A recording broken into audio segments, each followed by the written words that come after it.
Alrighty, welcome to episode 119 of Tokwa's Ask Us Anything. As usual, it's been a pretty busy news week. Elon Musk has confirmed in a tweet that any Tesla owner in North America that has paid for full self-driving is now able to request FSD Beta via the main screen in their car. Tesla's soon-to-be-delivered Semi has achieved a full 800 kilometres of range on a single charge at its maximum rated gross load of nearly 37 tonnes, as confirmed in a tweet by Elon Musk last Sunday. Reuters are reporting anonymous sources in Tesla claiming that it is preparing to build refreshed versions of Model 3 at its Giga Shanghai site in Q3 2023. The refresh activity, reported as being codenamed Project Highland, is thought to involve the implementation of front and rear gigacastings, a structural battery pack, and other component changes intended to reduce the manufacture cost of the mid-size sedan. Tesla have made some improvements to their version 4.15 smartphone app. Live camera footage from the car can now be viewed with a single button press, provided Sentry Mode is active. Software release notes are also directly available in the app rather than having to view them on the car's main screen. Construction of the newly named WA EV network has commenced, with the Western Australian Government announcing Kalbarri will be the first town to receive a charger. Northampton has begun construction alongside Kalbarri, with Geraldton construction announced as beginning next week. These first three sites have been announced as being expected to be operational early next year. Today's government press release notably omitted any reference to Jurien Bay, which is an important stepping stone to the other Synergy Midwest chargers. And that was this week's news.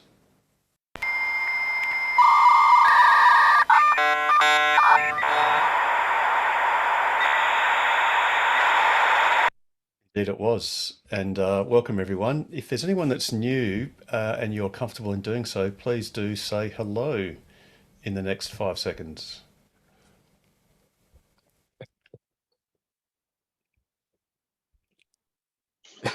G'day, Aaron. Too late. Okay.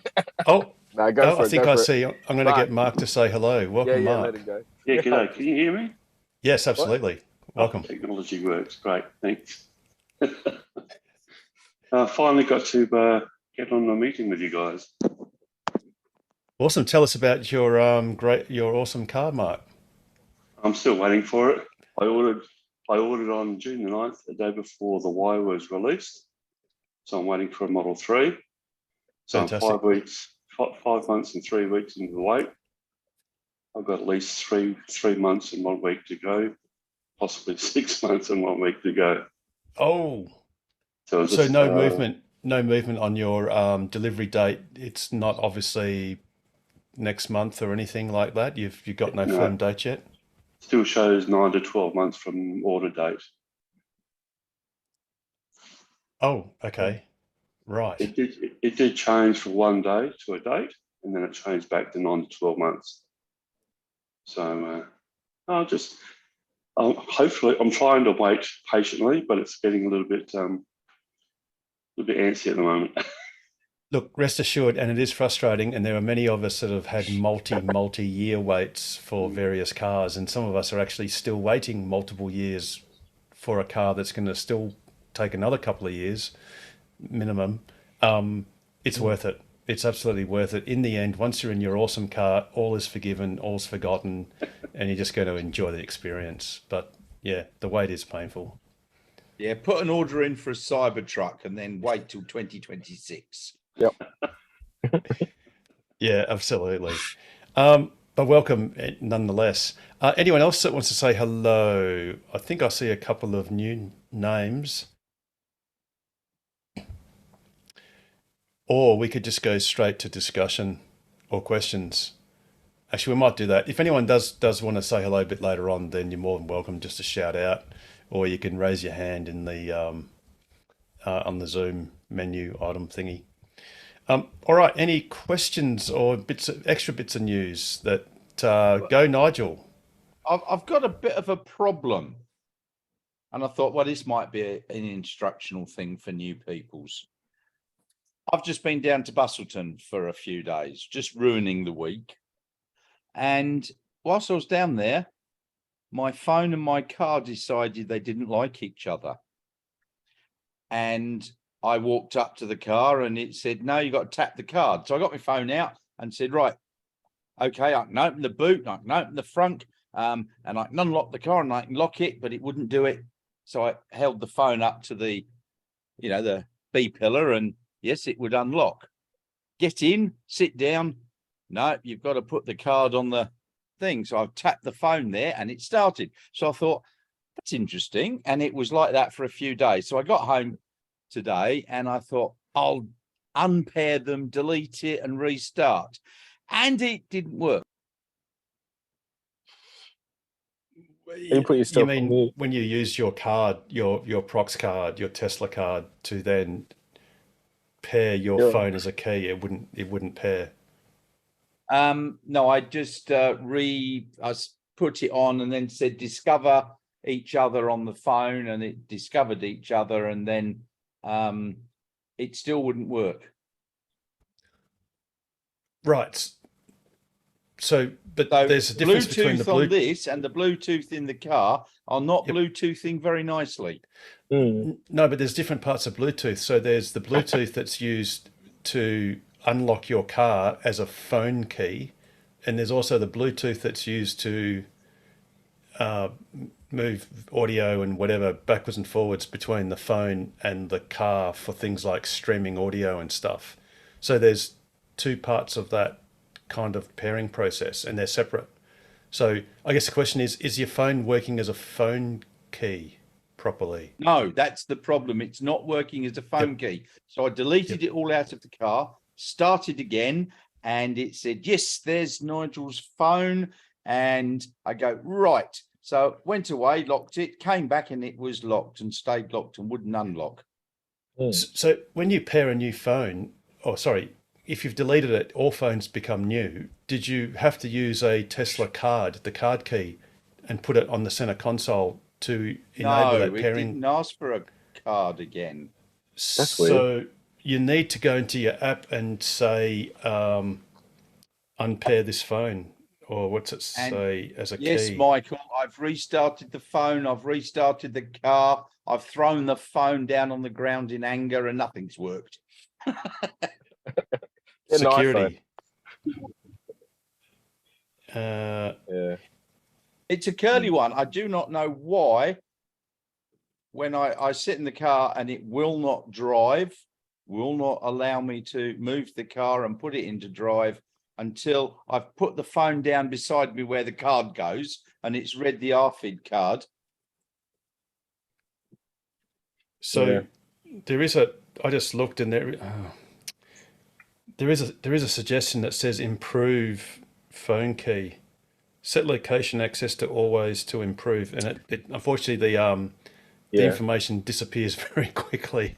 You've got to almost basically take a screen capture of it. But what you probably need to try is totally delete your phone as a key, as a phone key. Actually do that in the car. So in your car menu under locks, I think. I did. That's And you what I delete- did. Oh, right.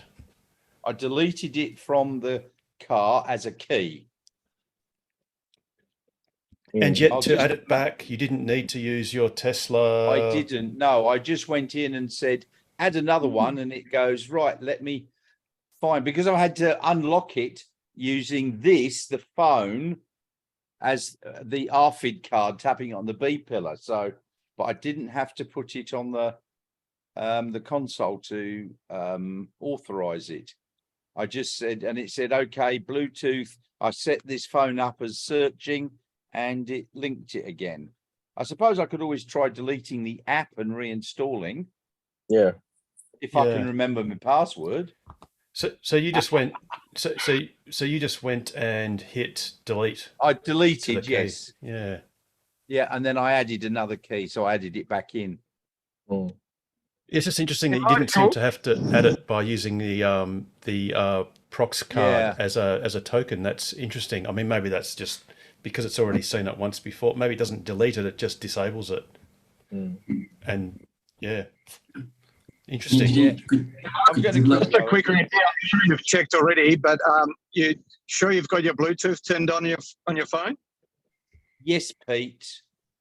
Okay. I may be old and stupid, but I'm not completely gaga yet. Would you Just look thought in? I was going to say Jared's not here. Go, Lee. Wait, tonight, hang so- on, hang on, Paul. Lee's just trying to say something. Go, Lee. Yeah, go, Lee. Yeah, so can you use your card to unlock the car first? Like, sorry, your key card instead of your phone. Use that initially, and then try and re-add your phone key and see if it goes okay. I can't see this phone at all.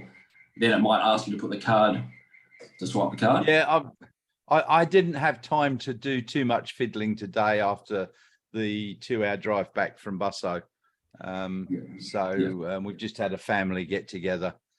So I was going to try tomorrow if I got time. Yeah, cool. Cool. Will you do that, Nigel? And good luck with your endeavours. And please report back to us what made it work. But yeah, perhaps a full delete if that's possible. But Yeah, I've got a 4-pound lump hammer that might help. well, the pro Nigel, tip if I had is to go, What, Pete. Pete? So if I had to take a guess, I'd say what Harold suggested at the beginning, which is to set, so you just go into settings and go under the Tesla app and set location to always. And I bet you they will fix it. But I might What be I might be wrong. location? In No, in your phone app. No, under settings in your phone, you've got to Yeah. find the Tesla app, and then in there, set it to always. Where is it? It's, Right. yeah, because it'll be that's what under settings. Bearing in mind that Nigel's got a Android phone, yeah. yeah, if it's anything like an iPhone, there'll be a menu item that has location services, and it will have every app that's listed that uses location services, and then you just set it to always, as opposed to once or some other or never. Yeah, because I was having issues with my phone. Like walking up and it wouldn't unlock, and then it suggested the always thing, and I put that on, and it's been no issues since then. And Leonie had issues with her Y, so all we did was just reset on the, got rid of the app, installed it, and then did the scroll wheels on the car, and that seemed to fix it. So I don't know if it's a Y thing or something. Cool. There you go. Anyways, all good. All right. Anyone else? Oh, so since we're at the early part of the program, I'd like to encourage anyone that's watching us on YouTube to like, which is handy. Please subscribe and also share with your friends or your workmates or anyone that might gain from the knowledge that we try and dispense in this program. And, even people that are Tesla skeptics or Tesla curious, just let them know that there is a program like this, and we're here to share a broad range of knowledge that we've all gained sort of organically over the last few years. So please do that as a public service announcement. Any other questions? We've obviously mentioned before the program started that the Tesla Semi is going to start deliveries Thursday or tomorrow US time, but that'll be Friday, probably morning-ish our time. There have been quite a few people that have gotten invites, but obviously none of us because it's too far away. But it should be very interesting to see how many Tesla Semis actually do get delivered. Robin Denholm in testimony, I think it was on day 2 of Elon Musk's trial regarding his share,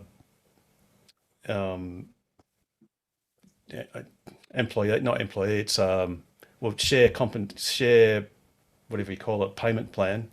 Robin Denholm said that Tesla might produce as many as 100 semis this year, which is actually quite a few. So it'll be very interesting to see what happens. Has anyone got any other opinions or anything about the semi event that's going to happen in about 36 hours? Gonna be Paolo awesome. had his hand up, just to let you know. Oh, sorry, Paolo. Yes, go. Nothing to do with the semi. It was I That's raised cool. my hand for just a a question. So I've been with my Model Y for a week now. Started Yes. playing around with its features. So one thing I've noticed was when I put it on cruise control, and it just started doing this yesterday. It didn't do it before. My wipers went ballistic. Meaning, Yes. and there was no rain. Yesterday, everybody knew it was a 39-degree day, so there was not a drop of rain. But as soon as I put it on auto or semi-auto drive, it just kept going. And obviously, apparently, you can't turn it off. It's on full auto. So I tried to turn it off manually, but there was a small message saying that you can't disengage wipers when you're in. So I'm just wondering if anybody has some secrets of what I'm doing wrong. Or No, So that's- it actually happened to me last week as well. So I don't know why it happened, but it went away. So it's totally normal. What happens is the car insists when you're using traffic aware cruise control, so TAC, which is a single press of your or pull down of your right hand stalk in a Model 3 or a Y. Or if you use autopilot, which is a double tap of the same stalk, it insists on enabling auto high beams for starters, if you have got them disabled in your menu setup. And it also forces auto wipers to also be enabled. Now, what can happen is if you've got like a dead insect or something like that, or a bird poo or whatever, that's a bit of dirt or something that's near it's on the windscreen near where your front looking cameras are, the car can misinterpret that as a raindrop or something. So then it puts the wipers on. And of course, if the windscreen's dry, the wiper's just going to bounce over whatever it is that's there. So one pro tip is if you press the left-hand button if you press the button on the left-hand stalk, that will press it fully in. That will put your wiper water through your wipers. So say that again, Steve. Washers. The wiper washers, yes. That'll put them on, and then that might help wash whatever it is in front of the cameras off. The other pro tip is sometimes it's a little bit frustrating. You'll get a few sort of drops of water sort of smeared across, and then the car will see it, and then it'll like do an intermittent wipe again, and it'll see that and do it again. So one pro tip to just stop it doing this behavior is just temporarily turn off autopilot and or cruise control, and then the quickest way to get to the wiper automatic wipers setting is just again press the end button on your left hand stalk, and then the wiper section will appear. It actually will appear in the lower. Whoops! Where's my mouse gone? Slow mouse. It'll appear roughly here, just above your temperature, and there'll be like a little menu item that will have wipers, and then just set the extreme left setting, which is off. Now, the other thing is if it's raining, which it won't do much anymore, but if it does rain and you're annoyed that it's wiping faster than it needs to, again, just press the left-hand stalk just to bring up that menu item, and then you can set it to the slowest intermittent speed of 1, which will just wipe intermittently every few seconds if it becomes annoying. But unfortunately, while you're using traffic aware cruise control or autopilot, currently the car insists on having auto wipers enabled whenever it is engaged, and there's no setting to override that at the moment. Right. So Polo, your car did exactly the right. Well, it behaved normally for the circumstance. It was probably a bit of bird poo or something, insect poo or something near the cameras that caused it to do that. I'll have a look to see, because I did clean it just over the weekend.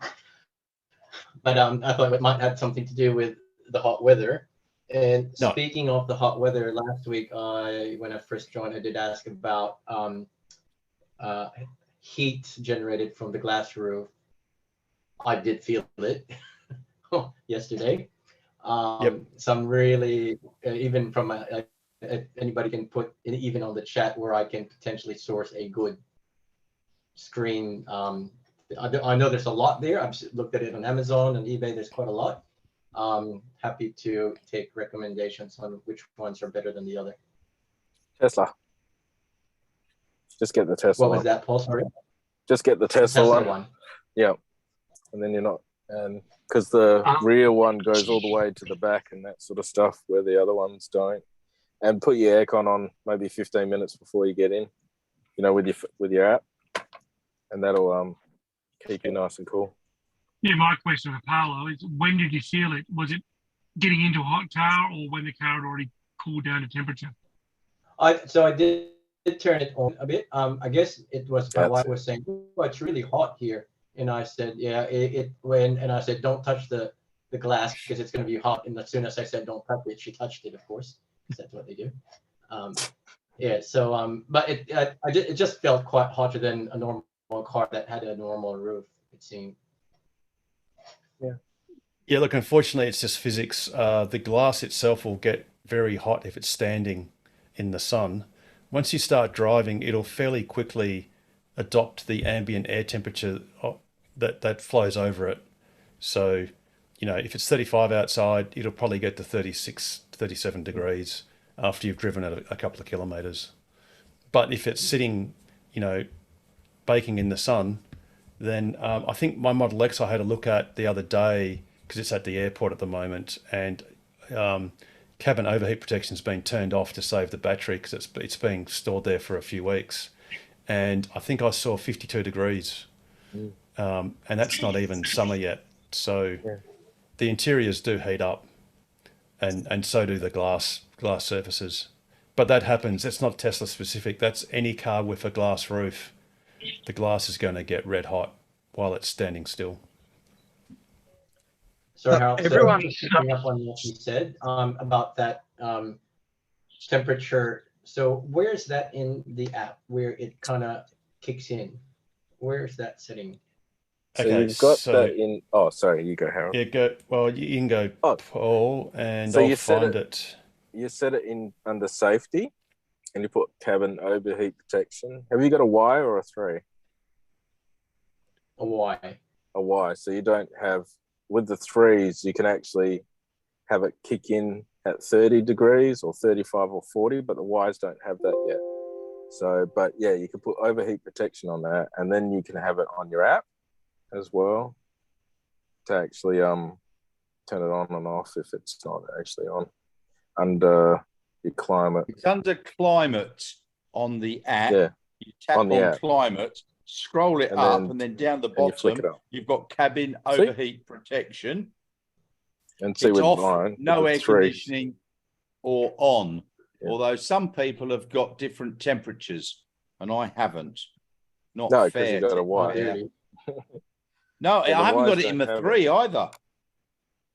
Oh, I'm special then. Are you on an Apple? You've got an Apple? Yeah. I haven't got it on my 3 either, Nige, for some reason. Are you on Android, Damo? No, Apple. Well, all you Apple people are going to have trouble next year because Apple are going to withdraw their support for Tesla, and you're all stuffed. I'll sell the Tesla then.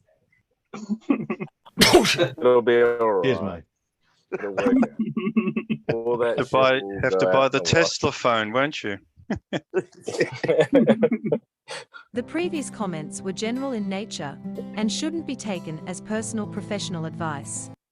Yes, Nigel. Buy shares. So it is under safety for the cabin overheat protection. Can I just throw in another thought? So, Paul, you've talked about the Tesla Sunshade, which is which doesn't have a sleeve, an extra piece of material on it. Some of those actually have a second piece of material when you have to give a full blockout effect, not just a mesh. Does that make sense? Just your heat going into the slider. Sorry, Alex? Just get your heat and go slider. Yeah, didn't quite get that. A slider. He's Alex said a Pete got slider, one. so it's a sliding screen, I presume. Yeah. Yeah. Guys, if you have a look above my head, I've got one of these retractable ones. Yeah. If you can see me opening it, and then it's got a magnet in the middle, which is pretty good. It's when they're showing up. I bought this one from. So how much was that, Pete? Oh, an arm and a leg, and then some.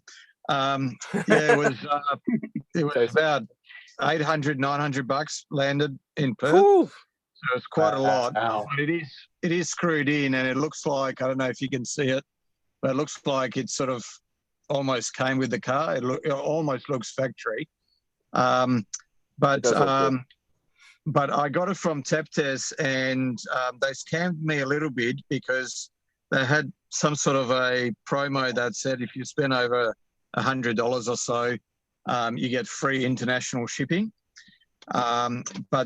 And then on my invoice and on my card, it said free international shipping. And like I said, even on my receipt, it said free international shipping. And then I got an email, which I didn't see for 2 weeks, but the email came a day later and said, if you want, you will get free international shipping, but by ship. If you want to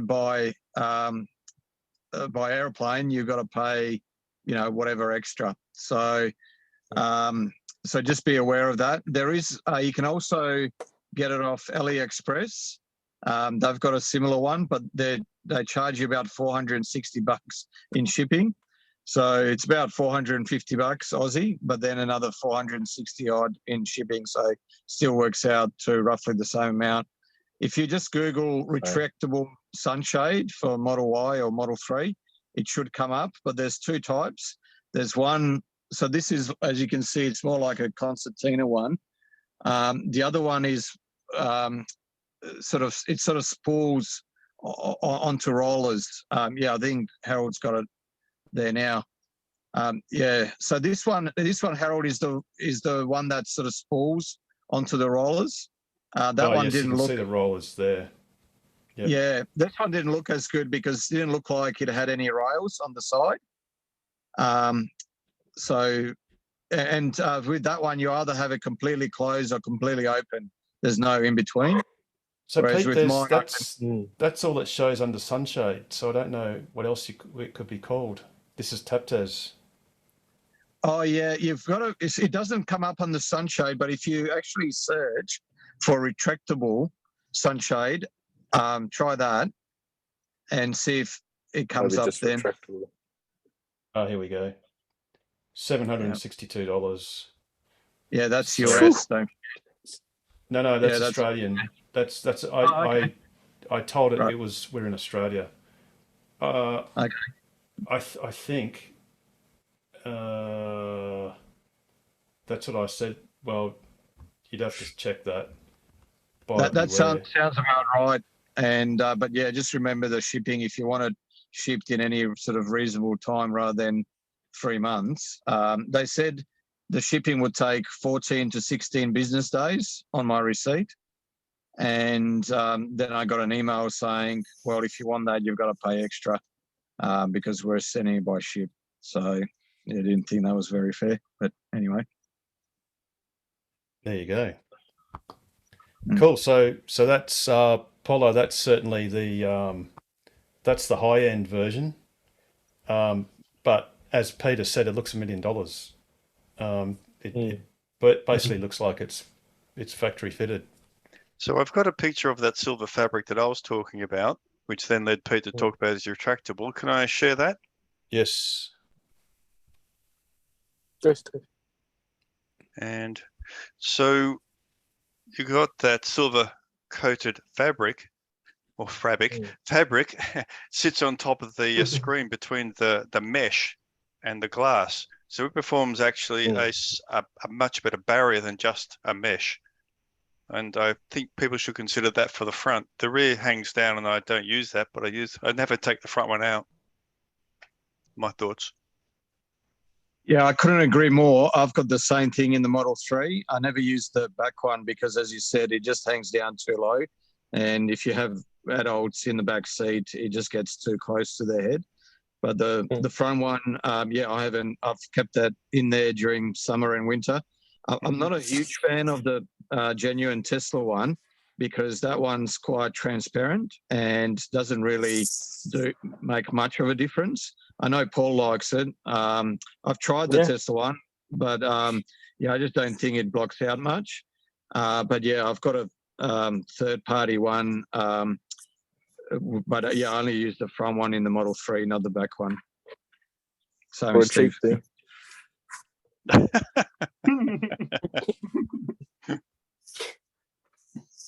Cool. Awesome. All right. Anyone else got any other questions or suggestions or bits of news?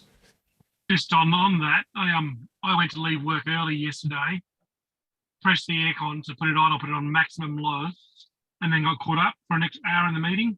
My car was 11 degrees when I got to it. I was trying to share that photograph. Beautiful.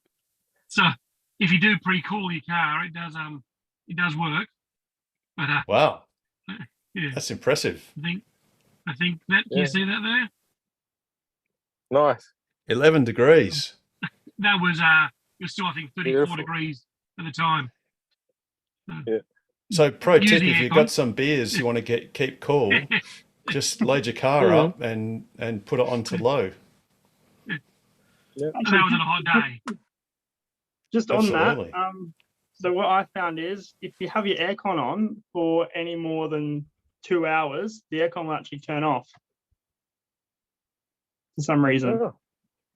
So if I you don't found that- have on keep climate, just normal keeping it on. yes, if you do it from your phone, switch it on from your phone and leave it on for 2 hours, it will turn off after that. You get a notification, Alex? Yes, you get a notification. I found out the Well, other day. I kept mine on for a whole day through my app, and it didn't turn off. So I don't know why you have that Did you idea. Oh, okay. It must Yeah, be just did me. you have keep climate on, William? Are you talking about through the car? No, that was for William. Did you have keep climate on, or did you just turn it on to activate it via the app? I can't recall now, to be quite honest. Can't recall. Yeah, because you can put camp mode and dog mode on, which will keep it on through your app as well. Yes, that's right.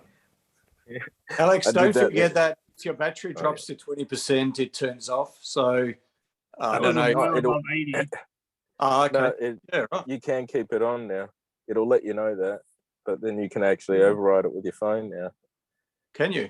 Yeah. Huh. Yeah, it's cool. Surprised at that. No, it's good. I don't know which update it came from, but yeah. So it'll ask you if you want to keep it on, and it's like, yeah. But you don't. I think your Sentry mode doesn't stay on at 20% still. Yeah. Okay. Yeah, you know, like the dog mode and camp mode and that stuff. Actually, it sort of makes sense when you think about it, because if you had kids or something important, I don't know, like a transplanted heart or some other organ in the car, or Like kids, the wife or, sitting in the car. and your battery level drops below 20%, the aircon turns off. That could be quite consequential. So it's probably a good idea that you can override it. But I wonder what happens if you get to 10%. I wonder if it still lets you override it then. I'm not sure. Yeah, we'll find out. Yeah, no, I did You see could do some a video, Pete. Do a video, Pete, in your driveway or something. Sorry. Go ahead. Isn't there some comment that says that you can only keep your aircon on for 8 hours? Have I read that correctly somewhere? I think there's a note that says that's the maximum time you can leave the aircon on. Okay. Is 8 hours. I don't know. I think that might have been when you press the keep on. Might not be camp mode, but if you just have it on keep on, I think that there's a limit of 8 hours. In fact, Paul, you're in the car. Does it say that when you put keep yeah, that on? says it says 20%, and then that's for keep, and then pets, it doesn't say that. You know, like it's, you know, don't leave your kids in the car. And 20% for camp mode. So dog mode is what I must have done to keep it on the other day. That's cool. So would it be better to, if you're going to be sitting around for a while having aircon, would it be better to just put the car in a camp mode rather than to keep on the aircon?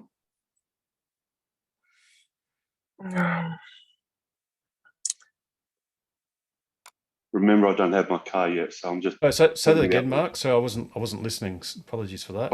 I'm just thinking, if you're going to be sitting in the car for an extended amount of time, wouldn't it be better to put it on cam mode rather than keeping on the aircon?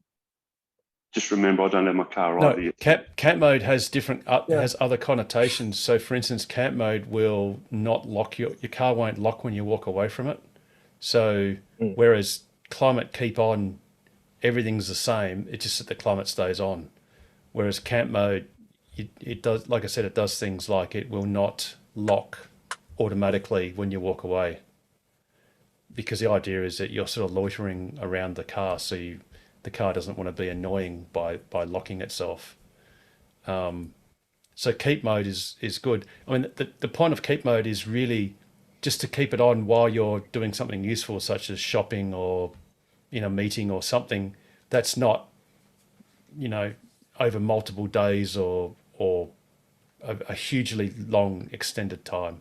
So I guess maybe Tessa just figures 8 hours is good because if you forgot to turn it off or you're not coming back to your car because you've decided not to, then at least after 8 hours it'll turn off by itself without you having to intervene.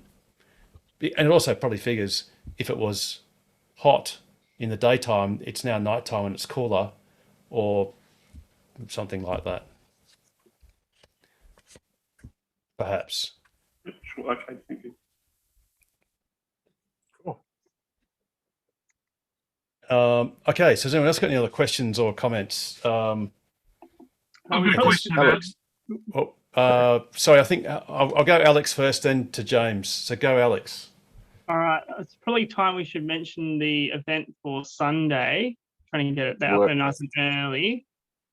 So we're going to event this Sunday at the White Lakes Brewhouse in Baldivis, for those people interested. So it's just basically a casual meetup. Book things Tesla, sit down, have a chat, have a meal or two, have a couple of beers if you want, but drive safely, obviously. So yeah, that's what's happening there, and it's at 11 a.m. So hope to see you guys there. Where and when again, Alex? White Lakes Brewhouse. So the address is 1441 Manager Road in Baldivis. Yeah, so they open at 11. So the casual meetup starts 11 and they open at 11. So it should be good. And that'll be our last casual meetup for the official one for the year as a casual meetup. That this Sunday? This Sunday. Yes. So an email will go out? No, an email has gone out. That's what Alex read off. Yeah. I sent it at 7:30 tonight. Or maybe it was 7:28. I can't remember. It was just before the show started. No worries. 7:26 to be I thought 7:26. There you go. It was even a little bit sooner. 7:26. He was remembering it by that. Well, I received it at 8:01, so there we go. Oh well. No worries. Well, I'm special. Yeah, you'll be glad to know I won't be there. It looks like I've got another engagement. You're a very busy man, Nigel. What can we say? And a very important one at that. Yeah. My wife's birthday, so I don't know. I'll see if hopefully she doesn't do things on the Sunday. Hopefully it'll be on the Saturday, so I can come because I'm getting pissed off missing out lately. Sad. Anyways. Happy life, happy wife, Paul. That's why I'm in the car. Cool. Thanks, Alex. And James, you were going to say something before you had a deadlock with Alex. Different question, but also there's a EV display on at Fremantle. My car's being shown in that George Street Fremantle Festival. Oh, that's cool. 1 o'clock. yeah. So I'll go to the Baldivis and I'll race back up to that. Pop by if you think, but I'm not sure what it is. It's the George Street Festival, and there's going to be about 3 or 4 Teslas on display all day. Excellent. Cool. Yeah, I've done that. But one my before. question was Very about full on. before we delve into high beam again. My specific question is about the matrix headlights. Have they been enabled, allowed in Australia yet? Because I've seen a few videos where they say it's not about dipping them. They actually just turn off the bits that were blinding the car coming the other way. Exactly. Although it might look when you're driving, you've got your high beam on, the bit that will be shown at the car coming off as way has been turned off. So is that in Australia yet, or we just got up, on or off, and there's no matrix? Yeah, we don't have LED matrix in our cars. Yes, we do. No, we do. We definitely do. Oh, the Ys. No, the threes as well. So don't forget when you do your Tesla light show, it actually spells out the word Tesla and it moves it around because it's got. I was going to say, I think it's 127 or 128 elements, basically pixels, and as James described, and Bjorn Nyland has done several videos of various makes of cars and models of cars that very nicely do this. And it literally, as James said, if there's an oncoming car set of lights, it only just blackens those pixels that are in the view of that oncoming car. Or I think also if there's a car that you're following, and it blares on either side, it blares out full high beam to everything else. Cool. So So when we're driving at night with this automatic high beam, it looks to us in the car like it's high beam, but I think we probably have to do some drive tests at night, drive towards each other to see what happens. Yeah, well, it should work very well. I don't think it does it. No, it doesn't, Paul. But that's the whole point. We're waiting for it to, because Tesla's had the Hella Matrix chipset in the lights since they were fitted. And Tesla have been specifically silent on turning them on, even though the Mercedes EQC and other premium brands have done this for months. Yeah. So good like point. The Polestar has that as well. Exactly. So yeah, good point, James. I mean, it dovetails nicely into even the cheap MG, whatever it is, said something. Has surround cameras. Yeah. You know, and yet Tesla still haven't got surround cameras yet. Even the BYD Atto has them. There you go. And that's not a premium car. $50 car. I think it starts at about 45 grand. Yeah, exactly. So since Elon does watch this program, just put that tweet down, put that phone down, stop designing a new phone, and just give us matrix headlights and surround cameras, please, and turn off auto high beams altogether on autopilot, unless you get us matrix lights, and turn off auto wipers unless you can fix it, please. Which, by the way, you can turn off high beams if you invest several $100s in a set of sexy buttons. And it works. I can attest that it works very, very well. And NH Auto have also said they're going to suppress auto wipers soon. So that'll make that product even more enticing until Tesla fixes it. Harold, just to change topic a little bit, I've noticed we've got John Edwards with us today, and he's just walked off in disgust. So he's had enough. Sorry, John, you haven't got time to do a wee. You got to come back. Go, Pete. I barely opened my mouth, and he's already turned his back on me. He's gone, well, he probably figured he had 2 minutes when he started talking. The pace at which I talk, yes. But no, John's had a bit of a win with a fact check that I might share today. from AAP from Reuters. There it is there. John, did you want to talk a little bit to this?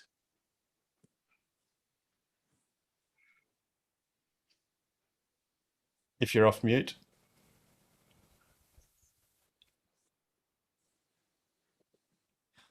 All right. Yeah. So this, I didn't even know about this until these guys contacted me and basically said there's a Facebook post going around with this guy saying this thing's running on diesel, and they asked me all these questions about it. And I said to them exactly the situation. I said it runs on waste oil from the waste cooking oil from the roadhouse, but on occasion when it's absolutely really cold weather, it has a bit of trouble starting, so they switch it on to diesel to get it going. And they've done that a couple of times through the winter. And that provision is built into the machine for that purpose. But essentially it runs on the waste oil from the roadhouse. So I told them that, and they also rang the roadhouse and got the roadhouse story as well, and have published this, this fact check. So that's really good service, eh? Absolutely. Yeah. So it's mostly false. And there's the verdict there. Mostly false. Yeah. It contains minor elements of truth. So I don't know if anyone saw the original post that bloke did, but I don't follow Facebook very much, but basically he basically went on and said it's the whole thing's a con and it's running on diesel, and we're destroying the planet along with everyone else. John, I started watching it, but as soon as he started talking about cutting down trees for the pallets, I just switched off. I said, "This guy's a loser." Yeah, well, it's a bit of bullshit. Yeah. So I'm actually heading out there tomorrow. I'm leaving Sparrows tomorrow to drive back out there, and I'm going to do some. I'm going to add a actual diesel injection system to make it start on diesel and stop on diesel, like I've done with the other ones, and that'll make it much more reliable for them through the winter, and add a bit of heating to the filters and stuff like that. So, and give them a bit more guidance on charging. They've been charging $100 plus diesel, and it's been pissing everyone off, and been having arguments with EV drivers that have showed up there. So I've got to try and get that back on track. So indeed, before it gets solved, hopefully late next year or possibly early 2024. Yeah. Well, I would hope that Think and Stay there as a backup, because I would expect, predicting that as soon as this public charges are available, there'll be an increase in traffic, and then there'll be a commensurate increase in queuing, because there's only 1 or 2 stations at each spot. So ideally get it working properly. Yeah, that'll be great to see it fully functioning and benefiting EV owners rather than being a potential point of contention. Yeah. That's cool. So Sparrows tomorrow, John, for a nice day trip, or you're going to overnight at Norseman? No, I'm going to try and go. I'm going to try and do the whole distance. So yeah, cool. It's 1,135 k's. I'm going to try and do it in one day. It's a bit of a haul, but is that in your Model Y? Yeah, Model Y. What an awesome machine. You're gonna bring the DC charger with you? Yeah. Oh yeah, good. Yeah, no, that's right. You can do it. You can do it then. No problem. Yeah, can't quite get from Southern Cross to Norseman, so you can probably drop in at Kura Retreat for a top up and keep going. Yeah, no worries. Pro tip, if you go to, actually, let me just, I'll briefly give you quickly my trip plan. I'll probably bore everybody, but yeah, go on. I'll go from my place to Quadaring, which is 180 Ks. And then Quirdaring to Southern Cross is 227. Then Kura Retreat 70, and then 285 to Norseman, 191 to Baladonia, 182 to Kaiguna. Yep. So, yep. Easy. And Baladonia's got the delta, so that's just easy. You don't have to do anything for that. Yeah. So you should get to Kaiguna sort of in the early evening. Yeah. Yeah. That delta at Baladonia seems to it goes through a very long startup process, takes a good 3, 4, 5, 6 minutes. And then I can't remember, Harold, do you remember what it does? It tells you that it didn't work and tells you to unplug it. And if you unplug it and plug it back in, it seems to work the second time around. Yeah, that's kind of standard for those things. Yeah. Classic Delta. Yeah, that's just what it does. So what was the first place you said? Quirdaring? It's Quairading. Quairading. Excuse my pronunciation. Quairading. There's a 50 amp outlet at the community resource centre, and is that on PlugShare? I don't think it is. Yeah, it's there. I go that way. It's not on the main highway. Oh, gotcha. There it is. Quairading right there. Right. Gotcha. I go through York. I go from Perth to York, Quairading, and then Southern Cross. Bruce Rock, and then I turn up, Kellerberrin. I get up at Kellerberrin. That's where my rallies are from. Well, it's just a more evenly balanced number of Ks to get to Southern Cross. Cool. And then after that, it's easy. I mean, you can go from Southern Cross to Norseman, but yeah, I mean, if you're gonna, you might as well just go to Kura Retreat. It's got a 32 amp outlet. It's easy. Yeah.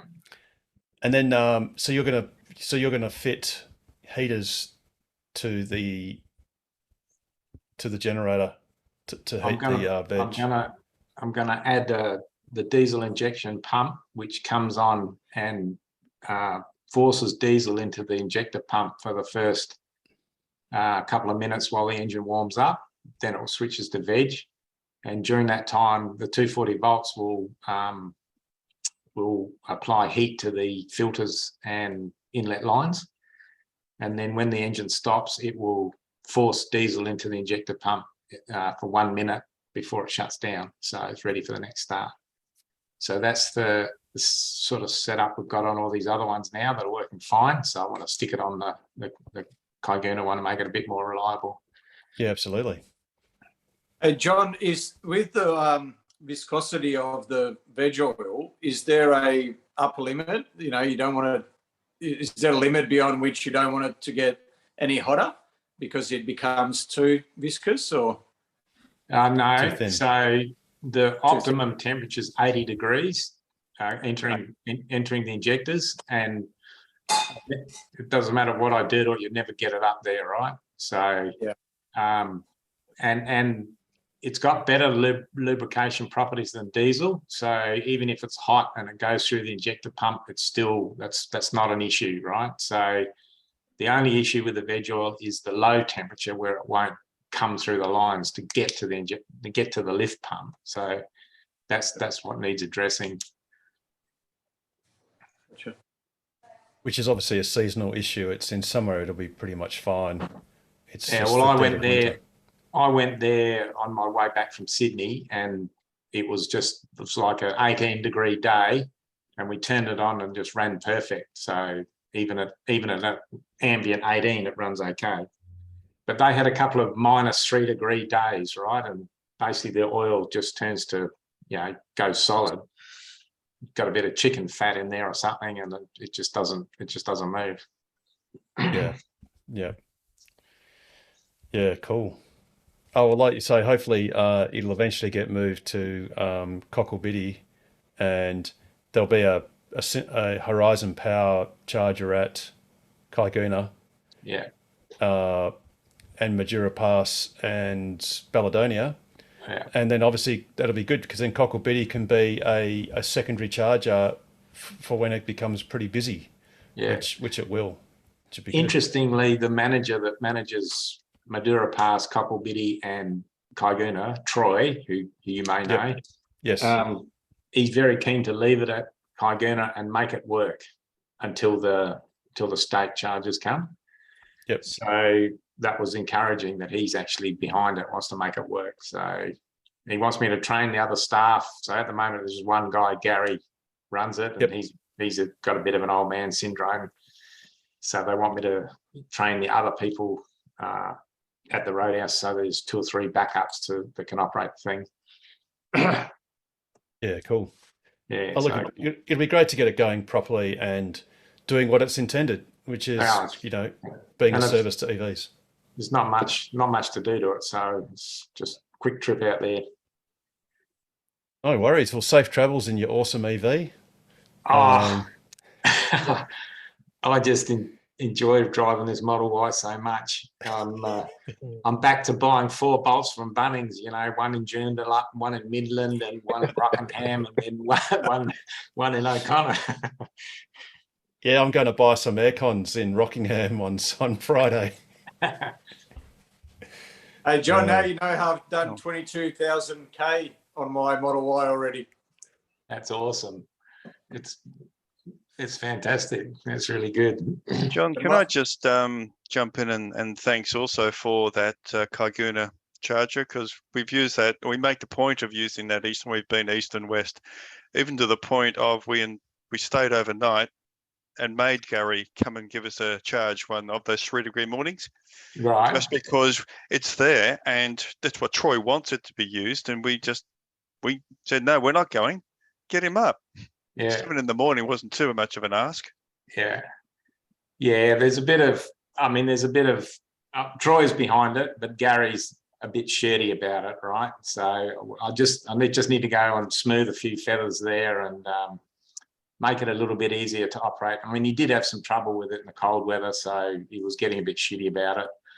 But let me get that fixed up and then see how it goes from here. But they're going to put a $50 flat fee for any charge you want from here on. So, and I've explained to them that it'll use less than, it'll use about $6 to $8 worth of diesel to start and stop. I'm going to fill it completely up with diesel and pay for it myself. So it'll be 300 litres of diesel we'll put in it.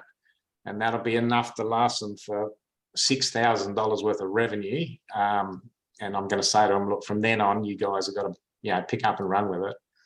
So I think, hopefully for the next, until the state charges get there, hopefully we can make the thing work. Yeah, they charged me $50, not 100, just 50.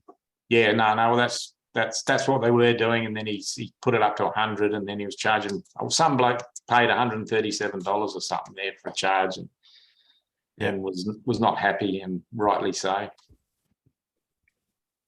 Yeah, it's pretty expensive for a Model Y, which at most can get 50 kilowatt hours from flat to full. If you turned up literally flat.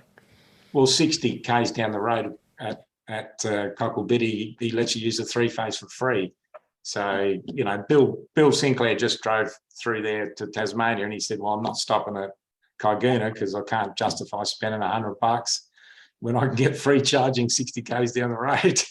So fair enough. Absolutely. Yeah.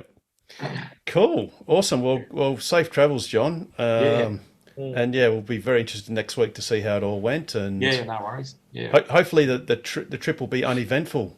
With the only thing that you see interesting is maybe an awesome sunset or something. But safe travels with that. Cheers. Harold. Yeah, yes, well done, John. Very good. There's Nigel. a new guy, Dev Nathani, who's just put something into. Yep, Nigel. I was just about to segue to it. So Nigel. All right, I'll just shut up. No, thanks. No, thanks, Nigel. So Dev, and welcome, Dev. You've asked a great question, and that's basically about ceramic coating and tinting. I don't think you've mentioned PPE, so protective wrapping. PPF, sorry. Paint protection film. Yes, but I think that was way beyond the price point I was willing to look at. Hence, very good. Just on this, yeah. Cool. Well, I can say I've driven a Tesla a couple 100,000 Ks and had no protection on it whatsoever. So don't ask me about it, except that, you know, I found my car's reacted perfectly well. But I'm happy for anyone else. Oh, except I did tint my front windows of my X, because the rear ones were tinted, except for the driver's side, well, the front two windows. And at the moment, I've got a temporary Y that I haven't tinted yet, but my next Y, I definitely will tint the fronts. The tint, you can basically go to any tinting place, really. These days, they all know how to tint cars. In other words, like, for instance, the Ys and 3s have the trick of when you open the driver's, any door, you have to put like a screwdriver or a rod just to tell the car that it's actually closed. So then it actually it pushes up the glass to its full height when it thinks it's engaged into the frame, because it's frameless. They're frameless doors. So all of those companies know those tricks. A few people in the room will have different experience with a few different branches of certain companies, but they're all pretty much the same.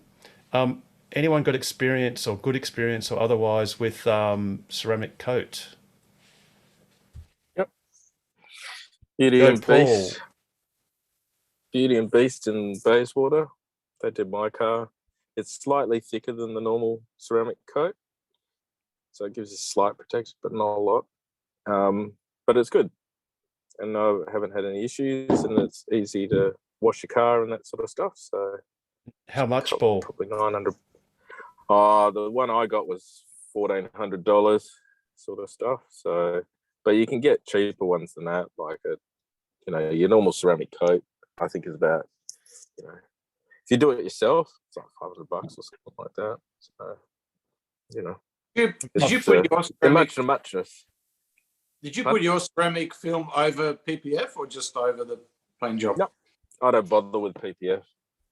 I'm like Harold, like that. I don't worry about that sort of stuff, because if you're going to get a rock chips and stuff like that, it's still cheaper to get a new bumper even, or a new door, than it is to get PPF. So, PPF. A mate of mine, 5,000-6,000. A mate of mine's done ceramic coating himself. It is laborious, which is why you do pay many hundreds of dollars for it, because you've got to obviously thoroughly wash your car first, and then you've got to clay bar it, which is quite a laborious process. But there are a ton of YouTube videos that basically describe and show how to do it. And if you've got the time or the inclination, you can certainly do it yourself. And the ceramic coating fluid only costs a couple of $100 tops with the little kit that it comes with. But it takes a lot of labour, which is what you're paying for as a service. Well, I bought what I suppose called a car polish, Hydrosilex from Repco. It costs you nearly $100, but I found it extremely simple to put on. It took probably an hour to put it on. Wash your car. I didn't go to extreme. I didn't clay bar mine or anything like that. I just cleaned the car because it was pretty new. And this Hydrosilex, there's a pink one and a green one you can get. I got the green one, supposedly better. I haven't tried the pink, but I found it very good and very simple to put on. I've actually done mine twice now in 2 years, and the water still just falls off it, and very easy to apply. You can get the real little small bottle and apply, but I found this just as good and very easy to put on. Spray it on, wipe it off, and it was quite effective. I think with the wind, I actually did the windscreen, but the wipers end up taking it off. You're better off to use, what's that? Harold? Rain-X is the best for your windscreen. Yeah, Rain-X is awesome, but unfortunately with the cars now, the auto wipers fairly quickly rub off Rain-X, so you've got to keep on applying it. One little pro tip I've learned is I apply it fairly thickly and just leave it on there. And then if you've got any distilled water, just use the water to remove that cloudy film. Don't polish it off. Try and leave it as thick as possible, and just run water over it to remove that cloudiness. But the auto wipers do wipe. It does wipe it off you know, after a few weeks. But good Yeah, tip so there, Pete. I've- That's go, Nigel. Yes, Dev. Yeah. I've got PPF on mine, but I've got a Prism PPF, so it actually alters the colouring of the car. I've got a video here. If I can just share me screen. Here we go. So can you see that? So, there we go. So this was done at you see it's sparkly, and when you look at it in different lights it goes purple. You see there's a bit of a purple tinge on it. Okay, so I found that that looks really specky, and it actually comes with a good ceramic coating on top. So I've washed it many times in the I don't know, when did I get it? When was it?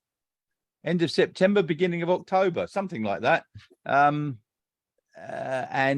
I don't even have to use soap at the moment. I just wet it, wipe it, wet it again, and dry it with a microfiber towel. And it still comes up looking like new. It's really easy. And you'll get that with just ceramic. The ceramic coating isn't going to protect the paintwork against stone chips or anything. It just keeps it looking nice for longer and makes it easier to wash. Absolutely. So there you go. You're Dev. Yeah, you're muted. Dev.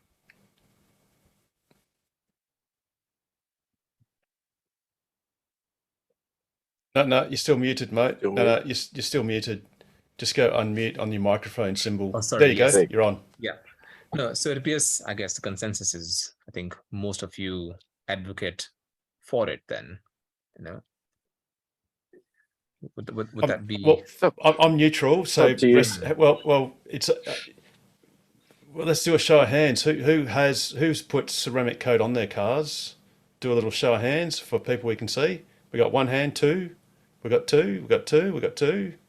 Okay. Oh no, we got three. Oh, James has got two hands up, so that might be four. Oh yeah, because you've got two cars. Yes, he has two right behind him. So there you go, Dev. One has it, one doesn't. I'm doing a long-term test on the process. Oh, very good. Very good. Yeah. Well, out of interest, which one has it? The Y or the three? The three has it. The Y didn't. Yep. Right now, the only difference I can tell you is after this hot weather with a little bit of rain, the windscreen on the Y has got all the watermarks on it. You run the windscreen wipers and it won't come off. Where it's a three windscreen wipers, it's clear. So the hard water and this dirt we've had can't get it off the Y windscreen with windscreen wipers. So I'm thinking the windows would definitely go. Okay. Okay, so that's good to hear. And I guess then that brings us to the tinting part of it. So how is that something that most of you have done? Yeah. I did it on one of my cars, and it hasn't made a huge difference. So I haven't done it on the other two.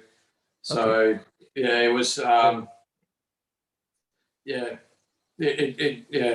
don't think it's made. I can't see any noticeable difference. In fact, so I did it on my black car with black seats, and that car, even with the sunshade on half the car, and even when I had the sunshade for the whole roof, that car would get hotter than the white car with white seats without any tinting at all. So, you know, having a white car and white seats makes a much bigger difference than tinting, in my experience anyway. Okay. So mine is blue with black seats, so I think it's going to be difficult. It certainly looks it looks nice. You know, it certainly looks nice to have all the windows relatively evenly tinted, than have the front ones sort of stick out, you know, as being basically clear. So even just on looks, it just makes it look like a nicer looking car, really. Oh, it does. Yeah. Okay. And I think the last time I heard, someone had their windows done for about $250. That was the front two on a Model Y. So I think that's roughly the going rate, approximately. So it's not a lot of money. Okay. So mainly for aesthetics then is what I'm hearing then. As far Yeah, as I mean, tinting is concerned? well, who's the Nigel, Pete? What have you found without tint on the driver's side? You know, when you got sun coming in, if you're driving south in the afternoon or north in the morning. I've got white seats in my Model Y, and yeah, the seats don't get hot. I haven't tinted mine. What about when you're driving? No, when you're actually driving, do you find that your right arm gets warm when it's in sun? No. Yeah, normally. I wouldn't wait. I don't believe in tinting, but I know I'm minority, but I prefer not to have it. And people can see the driver a bit easier, and I think that's important sometimes. But that's just me. Yeah, I think tinting is more for aesthetics than anything. Some people just like the look of having a blacked out car so they can do things in the car and no one can see them. Okay. Those are the days, Nigel. Yeah, I'm too old now. But yeah, so Dev, if you like the look of it, definitely go for it. Or what you could just do is when you get your car, just suss it out. I mean, if you're going to get your car fairly soon, you're going to find out what it's going to be like in summer, and just see how you go. And if you find that you think you might be more comfortable with tint, then you can. There's no time limit on getting tint. It's not like with ceramic coat. It might be better when the car's brand new, or if you're going to put PPF, obviously it's ideal when it's brand new, so that you've got a pristine car to put it on. Window tint, you can take your sweet time because it's not like the inside of the window is going to get damaged in any meaningful way. Yeah. Look, I've just been down to Bustleton for a few days. Obviously, the car, when I'm at home, is parked in the garage out the sun. But down there, it was left out in the sun. I always have the cabin overheat protection on. And I had some friends with me the whole time. And we were getting in and out of the car, and it was not hot. And I don't have the front windows tinted. As I said, white seats, I think, make a huge difference. But I've got that blue car with the PPF, as you can see. And I've not noticed any problems. I don't have a roof shade. I'm not using any front windscreen reflector thing either. I've got nothing but the cabin overheat protection, which is set at 40 because I don't have the option. Actually, speaking of that, so just 2 seconds, James, just 2 seconds. Speaking of that, Nigel, this is actually the screenshot of when you select cabin overheat protection in a Model Y currently. So as you can see there, it says that it will keep it under 40 degrees while parked for up to 12 hours after you leave. Yeah, my 3 doesn't have that option either. No. I'm in the same boat, Nigel. So I'm just trying to get to cabin overheat. That's the only screenshot there. Maybe it's a difference between. And Harold, John has got something else he can talk about. The marathon to Sydney, if you want.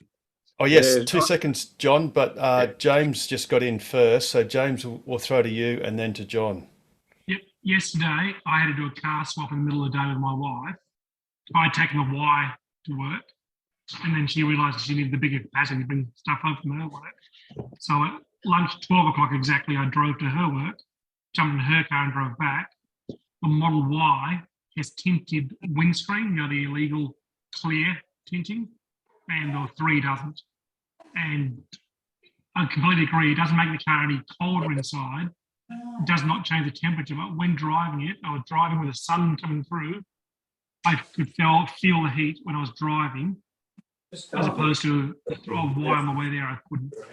So it just made a bit of difference. I'm very white, Anglo sort of Celtic skin, and I do feel the sun. So driving to my wife's work, it felt nice and cool as soon as I jumped in her 3. Temperature was fine, but the sun, you could really feel the sun on my arms coming through that front window. Sorry, when you say front, you mean front side window or the windscreen? No, I mean front windscreen. So that's just the reference. I know it's illegal, but it's the clear tint that blocks the infrared. Yep. Oh, IR, sorry. Yeah. Yes. IR. Actually, I couldn't agree more. Driving west across Nullarbor in the morning when it was actually quite cool, but the sun was beating in and it was red hot because it's just clear glass, and yet the roof had nothing. The roof was cold. Or the sun, you couldn't feel the infrared coming in from the sun in the roof, but the windscreen it pours in. So it doesn't make any difference during the day sitting there heating your car up, but when you're driving with the sun pouring through. So if you don't have a driver at the time, but I seem to drive north in the morning with it beating through one window and drive south beating through the other window on the way home. So you kind of feel it both ways in the morning and afternoon. Absolutely.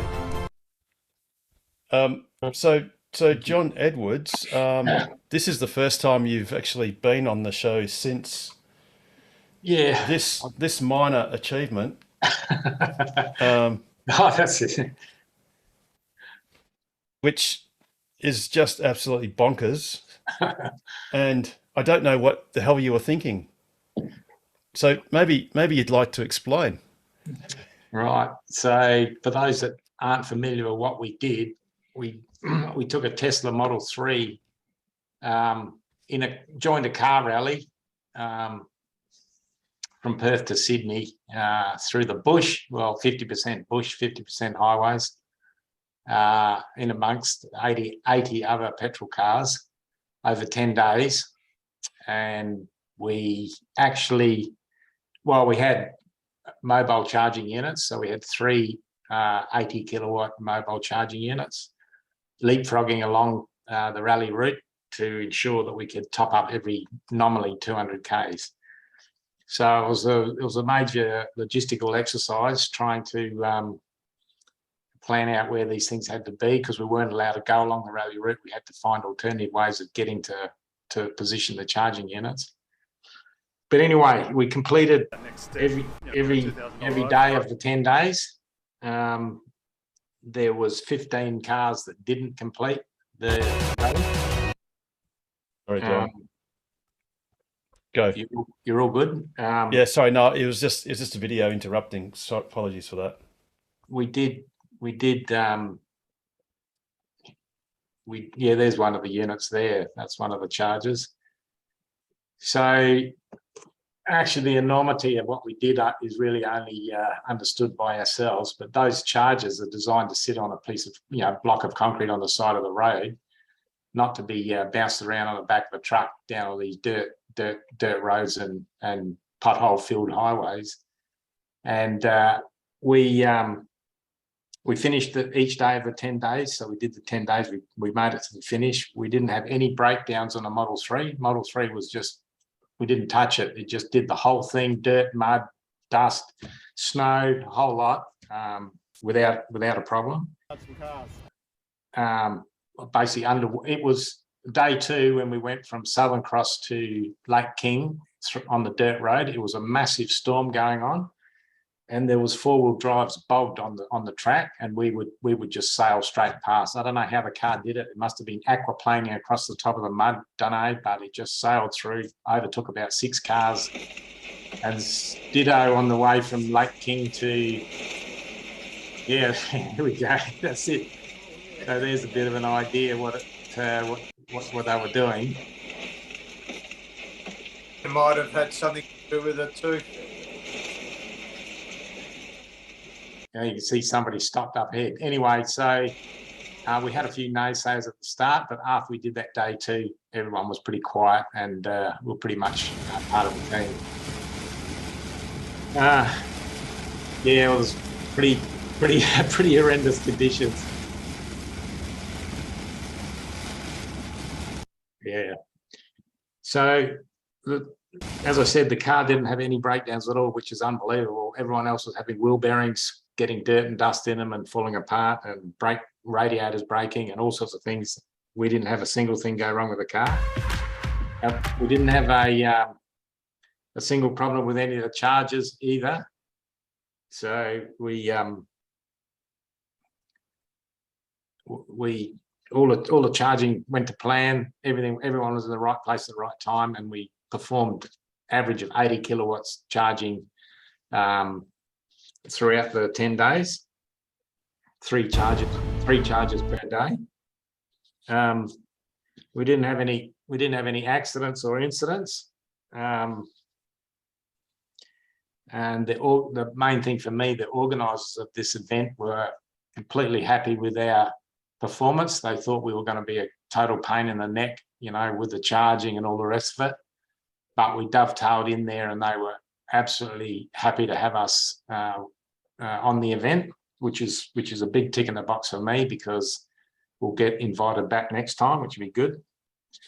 And our naming rights sponsor, Ampol, were very happy. We delivered 3 terabytes of videos of the rally to them, and basically we've completed our obligations to them, and the whole thing was a pretty good success.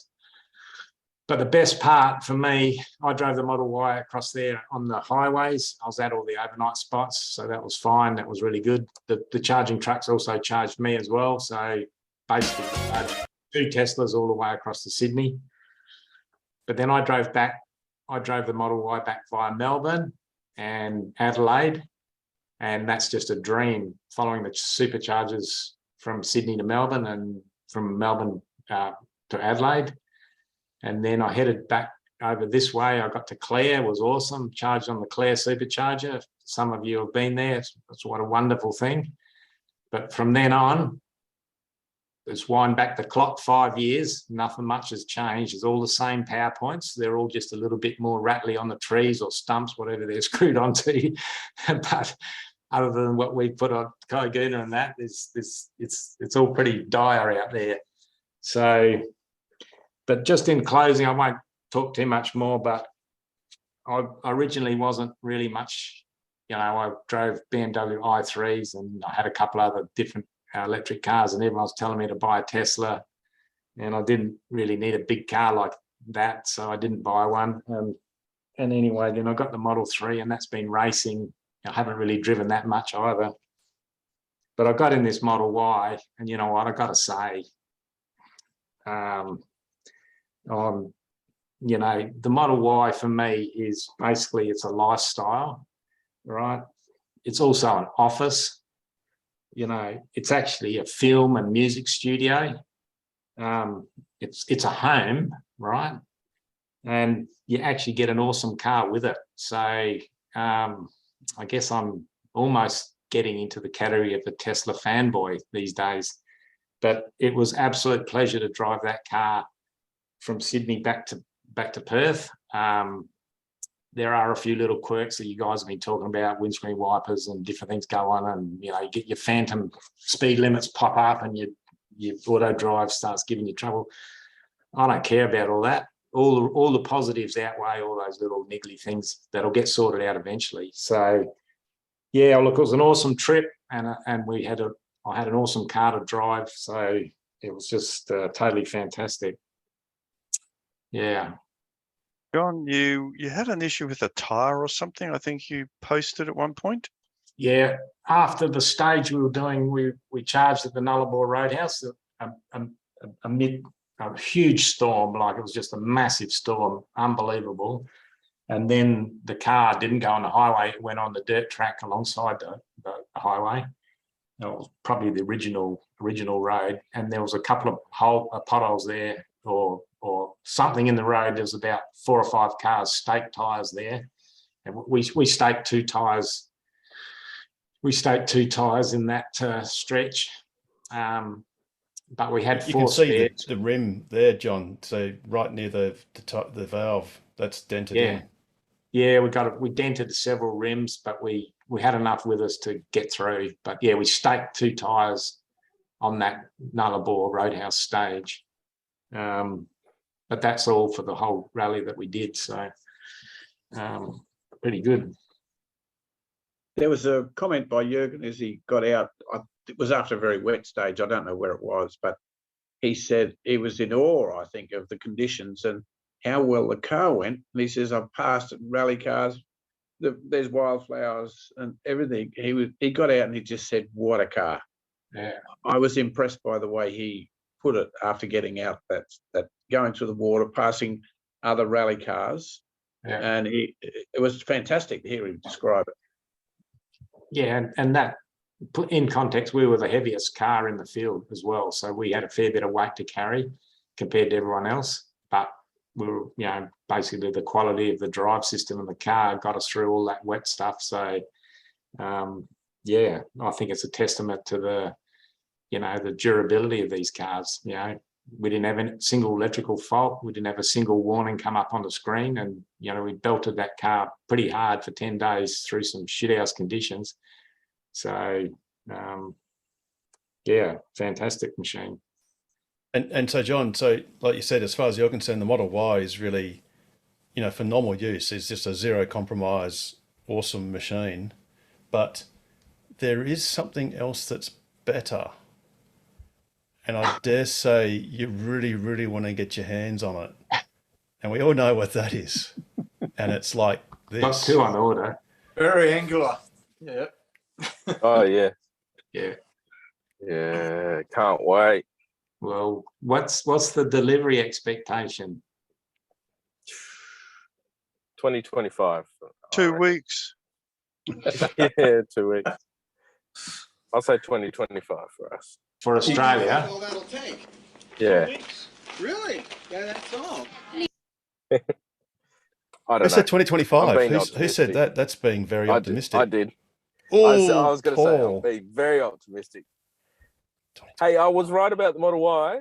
I did say August delivery, and people said I was an idiot, and we were right. Right at the end of the August, it was delivered. When did you say August though? Oh, I just said September. August. Ages ago. No. There were some delivered in. No. August. When did you? No. When Just did not you? mine. When did you predict August? What? Like, did you predict Oh, that August was in ages June? ago.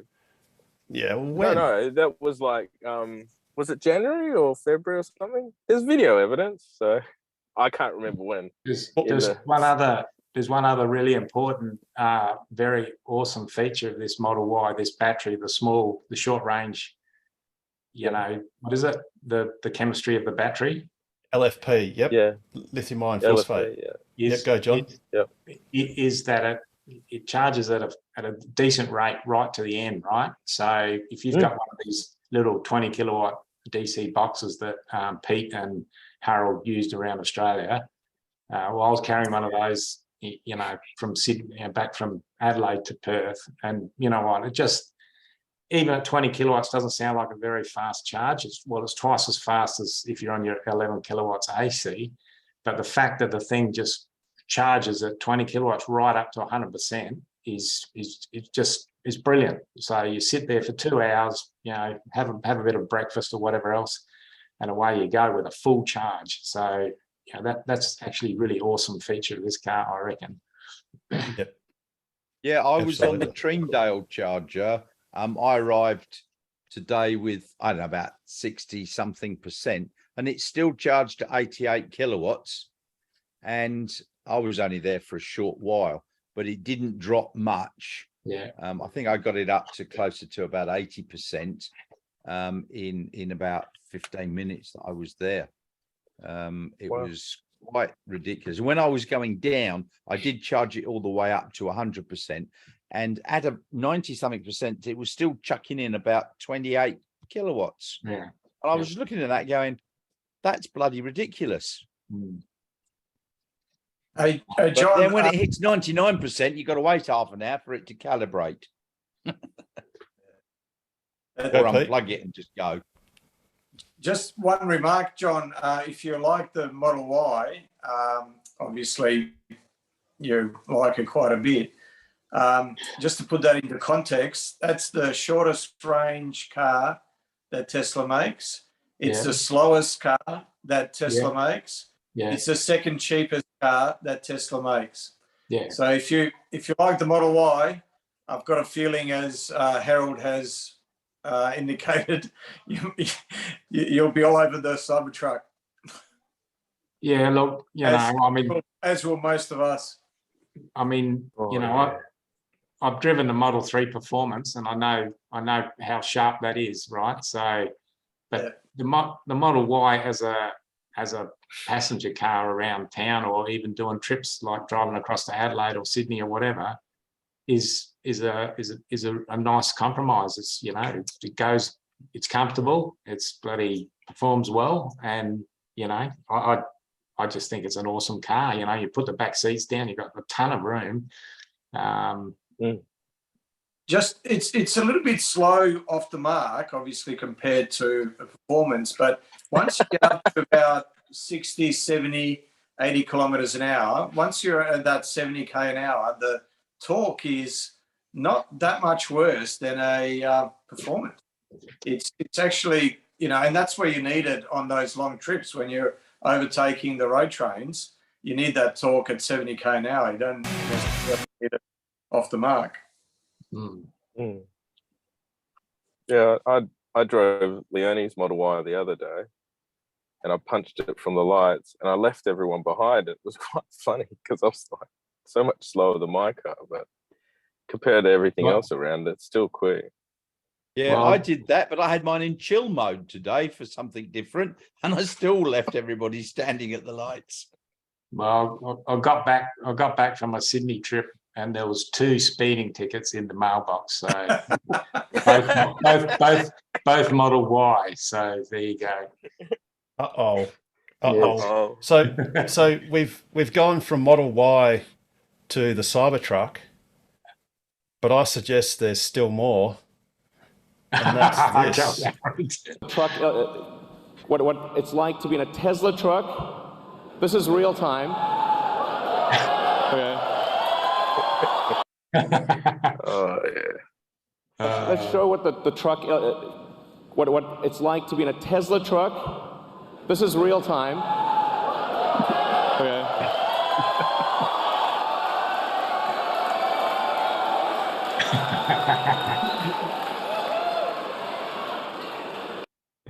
All I can say is ba ba. I was talking to Leonie about that today, the semi, with the tiny house and that sort of stuff. I said we should do it, sort of thing. It'd be cool, with your awnings off the side. That's your patio with your solar panels and all that sort of stuff. So, Paul, in the wise words of Caesar, so let it be said, so let it be done. No. It's already in the future. It's already been determined. We're just playing the needle on the record, getting to that future, Paul. It will happen. Oh, I'm hanging out for my Cybertruck, though. That's going to be brilliant. Hey, Harold, you're going to have to explain about needles in tracks to some people. Oh, yes. So back in the old days, he got this cylinder that he put on the gramophone. There's this thing called Voyager 1 and Voyager 2, which is a spacecraft that's beyond our sun's influence on the galaxy, and it has a needle and a record. But yeah, no, I can't do it. How do you explain vibrations in a bit of vinyl? It's all complex. It's mysterious. But yeah, Magic the future man. is coming. The future is coming. Hey, Harold, we started off earlier on talking about the semi delivery event. Yeah. Now, last time they unveiled the semi, Elon had a little surprise in the back, which he rolled out. It would be fitting, would it not, if he pulled out the Roadster again? Oh, I thought you were going to say Model 2. No, I reckon, well, Model 2, I think, is still a way away, but it'd be, I wonder if there's any, because it's been about 5 years since he's unveiled the Roadster. So it's probably due for a refresh before it's released. But well, okay, well, actually, I see that bet and I raise you something better, well, sort of, is I thought there was a story that Tesla has hand-built up to 10 Cybertrucks, which may be delivered. yes, the two Pepsi, yeah. No, Cybertrucks. Oh, Cybertrucks, right. Yes, Cybertrucks. Right. So, Are you going by the is that rumor coming from those Cybertrucks or Cybertruck shapes that we saw at? No. It was. Look, I forget. You There's know a the video saying on if Twitter. you Video right, on Twitter it showing go- the new pre-production one. Yes, that's with the curved. That's with the curved windscreen. Yeah. Different lights, different bull bars, that type of thing. Yes. But I had read, because when I compile the news, like they say, if you copy off one person, that's called plagiarism. If you copy off lots of people, that's called research. And as part of my process of doing research, I did come across, there was some article, I don't know whether it was Drive Tesla Canada or Teslarati or whatever, and they were talking about, there's a strong rumor out there that there are 10 handmade Cybertrucks and that they may be delivered at the same time as the semi deliveries, perhaps. That would make great That would be sense cool. from a marketing perspective. That would make, just to have them out there, to have the videos out there before you start. I mean, not that they need any more bloody orders. They've got 1.5 million already, but yeah, I just think that would be a great marketing move. Not that I think so, Pete, because marketing, but yeah, it'd be important to encourage those who have placed their orders to keep the orders, because otherwise, with no movement, they're going to go off to Rivian, Ford Lightning, and others.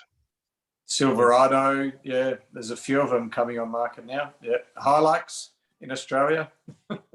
LDV. So the LDV one, the ET60 for $90,000 for 250 kilometre range and Crazy, yeah. 1 ton towing capacity. That's not 1 very ton. 1 ton. It's got 1 ton in the tray and 1 ton towing. Oh, okay, so Which 2 will halve tons. the range. Yeah. Wow. Yeah, but so the Model Y can tow 1.6 ton, but what's the payload in a Model Y? What could you stick in the boot? 400 Oh, kilos, okay. I think. Okay, So that's- 4 bodies. So that's 2 tons. Well, there'd only be in 3 total. of me, I think. So that's 2 tons, Pete, which is what the LDV does. Oh, but how many seats has the LDV got, Nigel? 4 or 5. Oh, gotcha. It's a dual Okay, so you cab. got to add So you got to add those as well. So the LDV still has more capacity than a Model Y, but Model Y's got a lot more range, standard range Model Y. Yeah. A And lot it's more. cheap. And it's cheaper. Oh, and speaking of which, we had really talked about this last week, but just for completeness, obviously the federal parliament did finally completely pass the EV incentive legislation. Yeah. So what that's basically done is it's actually cheapened the price of a Nissan Leaf, of all things, because apparently they are built in the UK, and since we don't yet have a free trade agreement with the UK, the 5% import tariff on vehicles from the UK for the Nissan Leaf will evaporate. So the Leaf will reduce in price, or at least in cost, import cost by that 5 percentage points. And you've also got the great benefit of the FBT exemption for any cars with a cost of less than $85,000, which is basically all the Model 3s except for performance, and I think all of the Model Ys except for Not all of performance. them. Not all of them, Oh. Harold. You got to be careful if you choose coloured paint, so anything other than white, and if you choose white seat. Oh no, even if you don't choose white seats, but you choose the 20-inch wheels, they will send you over 85 or 84, 900, whatever the threshold is. All Pretty right. sure. Okay. On a standard range Model Y. On a standard range, yeah. So you don't even have to have all 3 options. You only need to choose. Obviously, if you choose FSD, you're way over. Out of those three options, being the interior, the exterior paint, and the wheels, if you choose the wheels and one of the other options, I think it sends you over. I disagree, because the vehicle subtotal is $79,825. That's with the Primo rims and the red paint. Oh, I didn't do the interior, sorry. And I'll do the interior. And the dutiable price is only $81,325. Oh, you go on so it is based on the dutiable value. Not the of course, retail. because then you apply the luxury car tax on top. So, for example, you notice how there is no LCT. If I change that configuration to a performance, then you'll see that you've got luxury car tax. So the LCT is conspicuously absent on even the dearest. If we pick 20-inch inductions with white interior, the LCT is absent. Okay, and So that's how you basically know he qualifies, because if he doesn't attract, LCT, You've got to remember Precisely. that the taxes and so on is different in each state. So they can't say 85,000 or less, because over in Queensland or Tasmania, they're about $5,000 cheaper on that than it is in WA. So it's got to be before you add in all those stupid effing taxi things. And one great bonus of the fringe benefits tax being exempted is for, I forget what the pay rate was, the salary level, but if you basically order the Model Y at, well, they said frustratingly $74,000, and of course we don't get it for 74 in Perth, but let's just say for the argument's sake it's roughly $80,000, and you do a novated lease, you will get approximately $9,800 in benefit per annum. All this thing that they're going on about, we've stopped the 5% import duty, hardly applies to any of the cars, the EVs Precisely. that are here. And then this FBT is only for people that are working. It's shit useless for people like me, retired. I got no income to novate against. It does nothing for the majority of people. The leases and so on are only for a few. And that pisses me off. That's exactly how government loves to work. They love to make big announcements that sound like they're doing a whole lot of stuff. Yep. And if they don't actually end up spending any money, then they can say, look, we've done all this work. Look at all our announcements, but we've kept our budget. I do disagree. I disagree here, only on the point that it incentivizes businesses. So the company I work for is now going to buy 5 Teslas for their own fleet, which means that 5 Teslas come onto the market in 3 years' time. So what it does do is it boosts, and my 2 cars are novated leased. I'm going to flip the 3 next March after the first year, and that'll be a $50,000 car onto the second-hand market. So what it does mean is that suddenly fleet will buy Teslas, and in 3 to 4 years, there's going to be a lot of Teslas on the second-hand market, therefore. So, but I do agree, is the government doing something that costs them nothing, looks big, but it does get something on. Sorry. Yeah, so you got to basically rely on the trickle-down effect once again. Yeah. And I hope it trickles down the average. And don't forget, it's also displacing ICE cars, because there are people that take out novated leases for $75,000 ICE cars, and they are only better off to the tune of, I think, $3,000 per annum after all the tax implications. But if you change that equation from $3,000 per annum for an ICE car to nearly $10,000 per annum for a vastly better car in say a Model Y, then that is also a very good thing, and it's going to quickly. If those people are going to get novated leases anyway, they might as well get them on an EV rather than. Yeah, I was going to say, what is the percentage of new cars being sold on a novated lease compared to the? It's a very small percentage. It makes diddly squat difference. Who can tell me how many cars out of the total are on novated lease? It'd be in the single digits, Nigel. Yeah, exactly. It's It's just the government going, look at us, aren't we wonderful? I mean, even our state government's doing it. Look at all these lovely wind farms that we've got going. We're not paying for them, private companies are. Apparently, there are 180,000 novated leases, according to the National Automotive Leasing and Salary Packaging Association. But that's not over the years in total. Yeah, that's cumulative. That's not just this year. No, that's current. No, that's current. That's how many leases are current. So if you call the automotive fleet, I don't know, 20 million cars in Australia, maybe more. Oh, maybe no, maybe about that. So it's 180,000 in 20 million. So yes, it's not a huge percentage. But the point is, if there are 180,000 novated leases, there is now a rather strong price signal to convert a lot of those into EVs, because if you're going to novate them and have them, you might as well get ones that have roughly 3 times the net benefit. So that could mean that there's automatically, that 180,000, the number of EVs is probably a rounding error, but perhaps that might be a quarter, a third, a half, in the near future.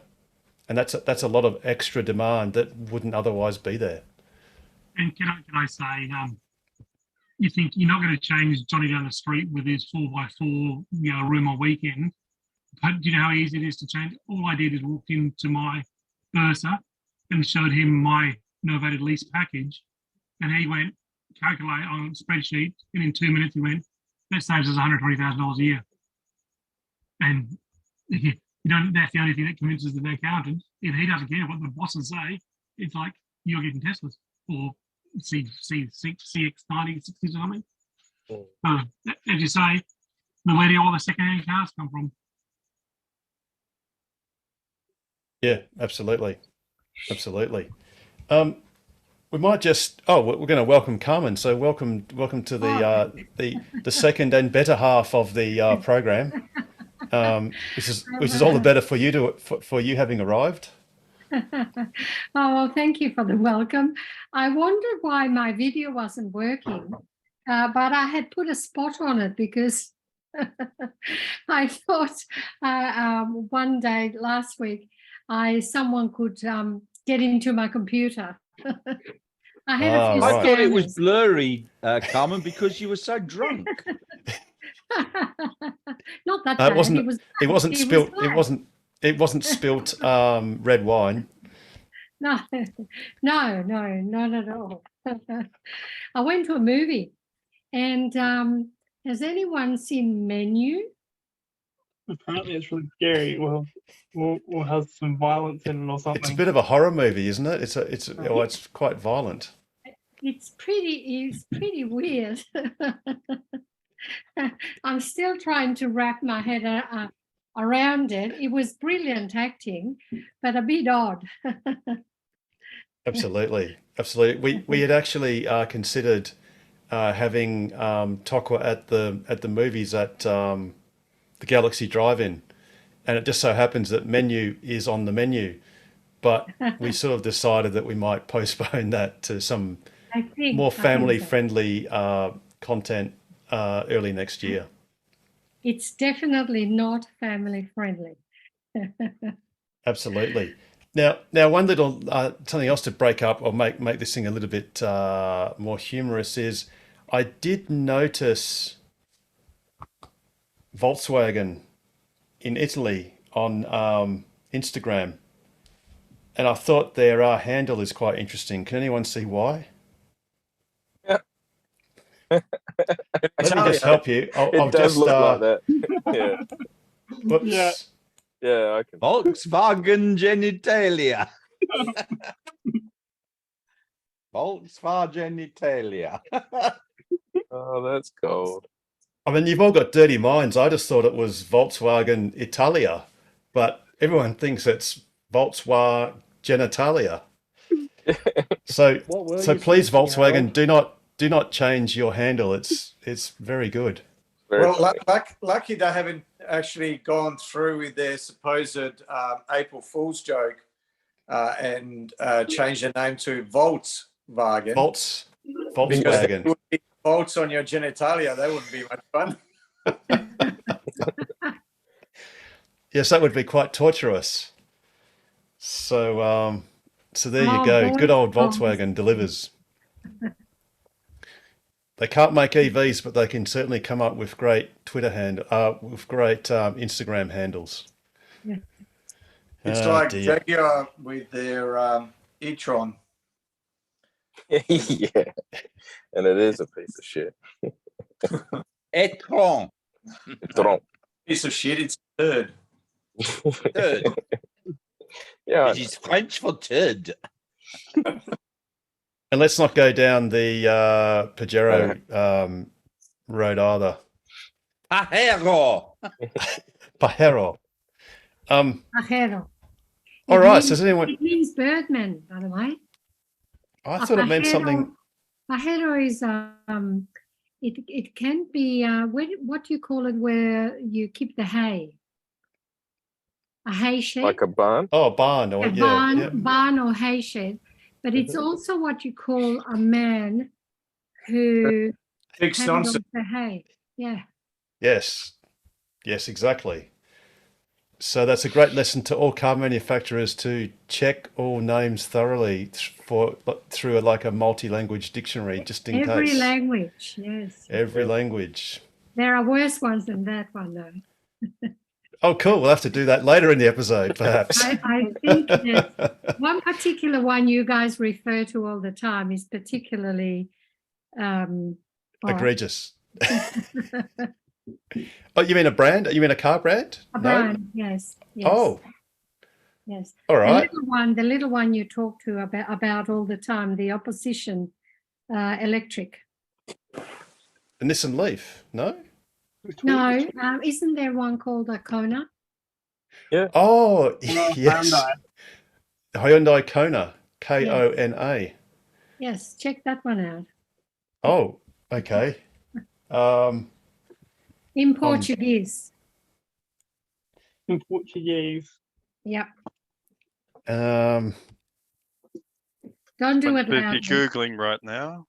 Yeah, but keep it quiet.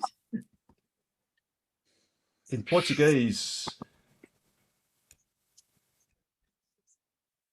Oh, I'm just clicking on it. I'm getting there.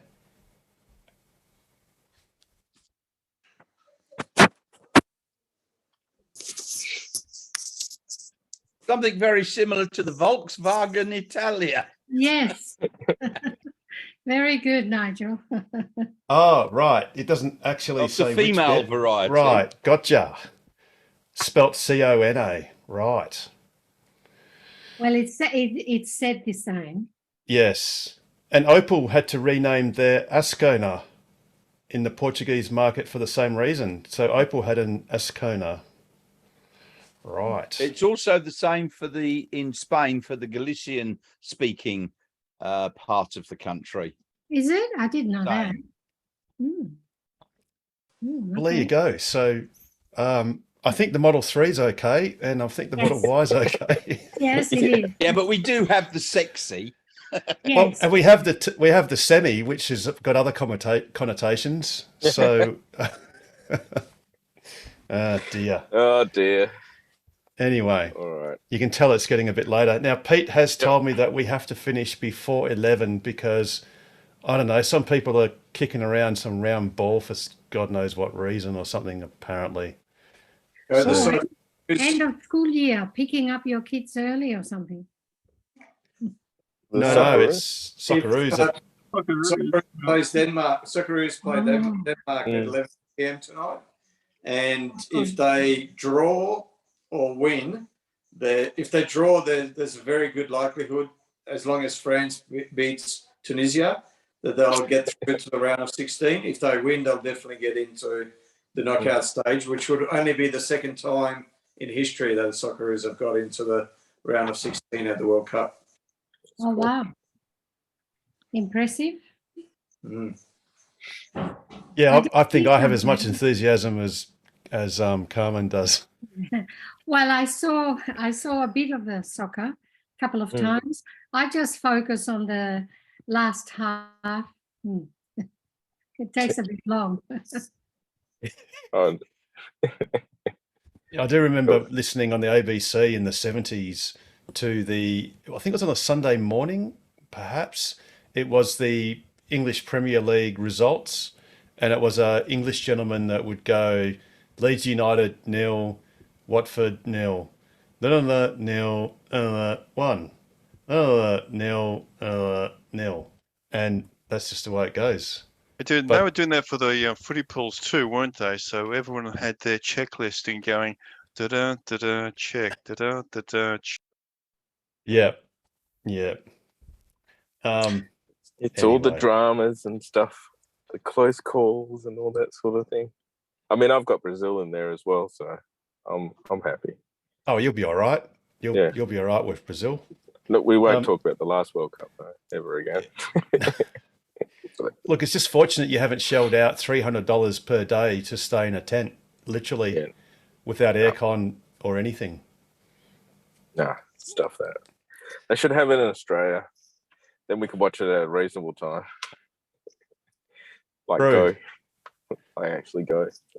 True. Yeah, but you would need a FIFA that isn't corrupt for that to happen. Yes. How do they pay for this one? All those petrol dollars. Yes, I think it would be as difficult to get the FIFA soccer in Australia as it would be for Elon Musk to make Twitter a success and other things. Oh, he'll get there. But it'll be different. It won't be what it is at the moment. Never bet against Elon, Harold. You should know that. So we're So we may have to ditch this and have like a Tesla phone or something like Elon said. The Neuralink. He'll just go, you go straight to Neuralink and we'll go Matrix. Maybe he'll just call it the Neurophone. The Neurophone. The Neurophone. The Neurophone. There was a very interesting, speaking of that, there was a very interesting video which I'm going to struggle to get to, which was a teaser for Neuralink's, what's it called? AI Day. No, is it AI? Not AI Day. No, What's they've got called? something. The Neuralink show and tell. And it actually, Is that I'll try tomorrow? and get. No, it's later this year. I don't think they've got a precise date yet. Yeah. And what it was if you speak amongst yourselves for a minute, it was a tweet, I think it was, tweet video of Neuralink, and it actually showed a computer screen slowly typing out the characters. And I think the implication is that was actually done via a human having implants, a Neuralink implant, and they actually then told the computer what to type out. I'll try and find the video for it, unless someone can chuck it to me in the text, in the chat, if you've already got it. Because I said that there's going to be a demo on the 30th of November. So that'll be tomorrow. Yeah, I haven't heard anything more of it. I think that might have been delayed. Okay. No worries, all good. Hang on. What is the time? All right, I'm going to bed. Catch you guys. I'll catch you on Sunday if I am paroled. Yep. I'll see you on Sunday, Paul. All right. See you, Paul. See you, Paul. Take care, mate. I'm off too, folks. See you, Alex. See you guys on Sunday. See you, Alex. Take care. I shall do. Same to you, Harold. Here we go. I've got this video.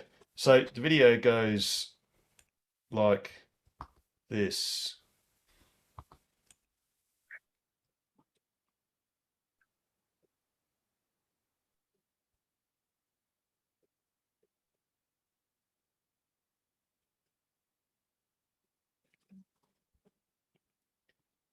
So the way you could see it, we'll just play it again. you can sort of see it's done some word predictions, and it's sort of in real time. So I do wonder whether that's someone's brain actually telling the computer directly to do that, which is one hell of a show and tell. That'd be so cool. Oh, and Alex was right. I think it was Alex that said it. I should have read closer. It says the event will be held on the 30th of November, 6 p.m. Pacific time, which I can tell you is 7 a.m. tomorrow. So there you go. It's right there.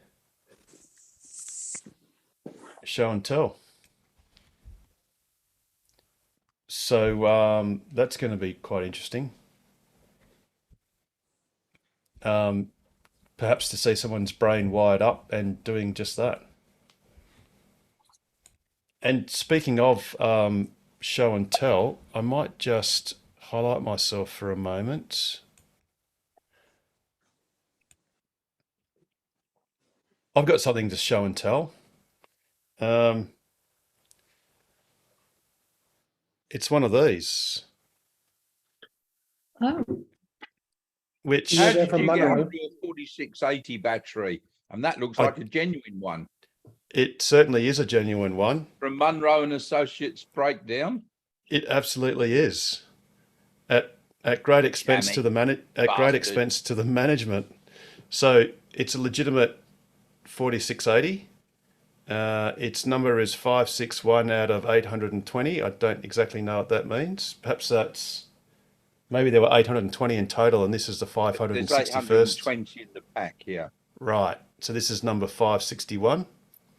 And you can see it's got this plastic foam of death that, what was interesting was actually Jason Stanley sent a tweet to Munro and Associates because they found it almost impossible to get rid of this plastic, foam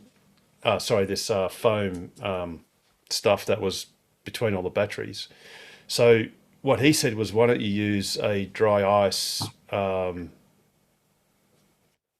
do you call it? Gun, basically. Yes, dry ice blasting.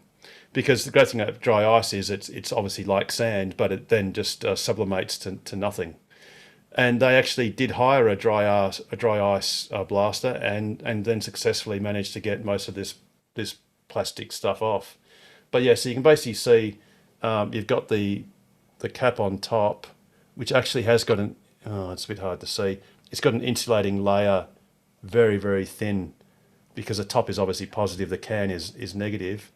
You got the bottom, which has got to get in the right light, and basically there's like a mica sort of coating just there. You can sort of see some hint of it. And on the side, these are actually, Sandy Munro was actually incorrect. He thought that these things would be bottom cooled, so there'd be a cooling plate at the bottom. But Tesla are actually just using like an S sort of shaped, it sort of snakes between the cells, and you can actually see that dull section is where that actually is. And when you compare it to the diameter of the actual cell itself, there's only like about 1/5 of the sidewall that's being touched by the cooling fins. So that's pretty cool.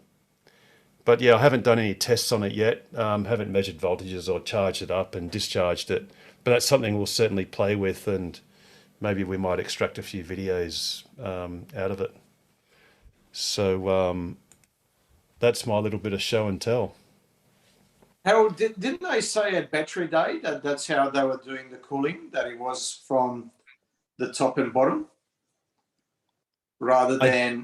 I don't think they actually went into the cooling, to be honest, Pete. Where am I getting that from then?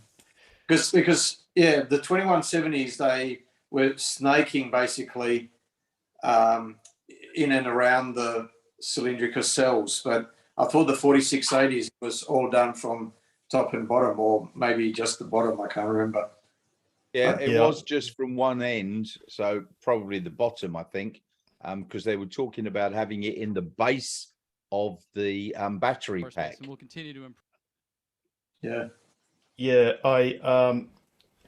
see, there is sections of Battery Day where they don't really say, like, they notice how they didn't really show, even in these videos, they never really showed a cold plate at all.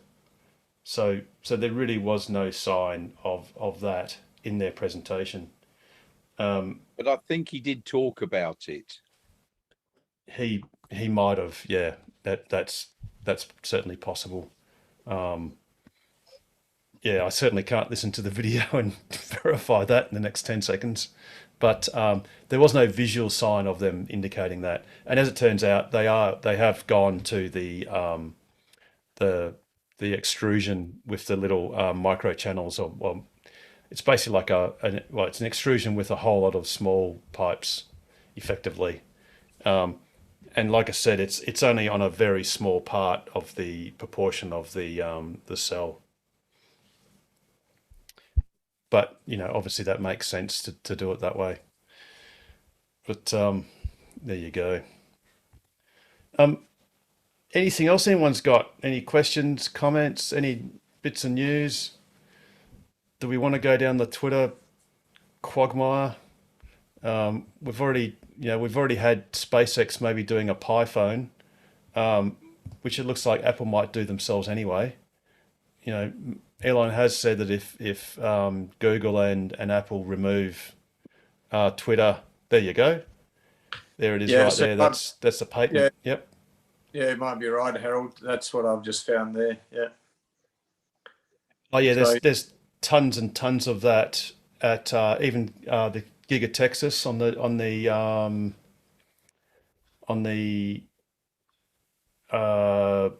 Cyber Rodeo.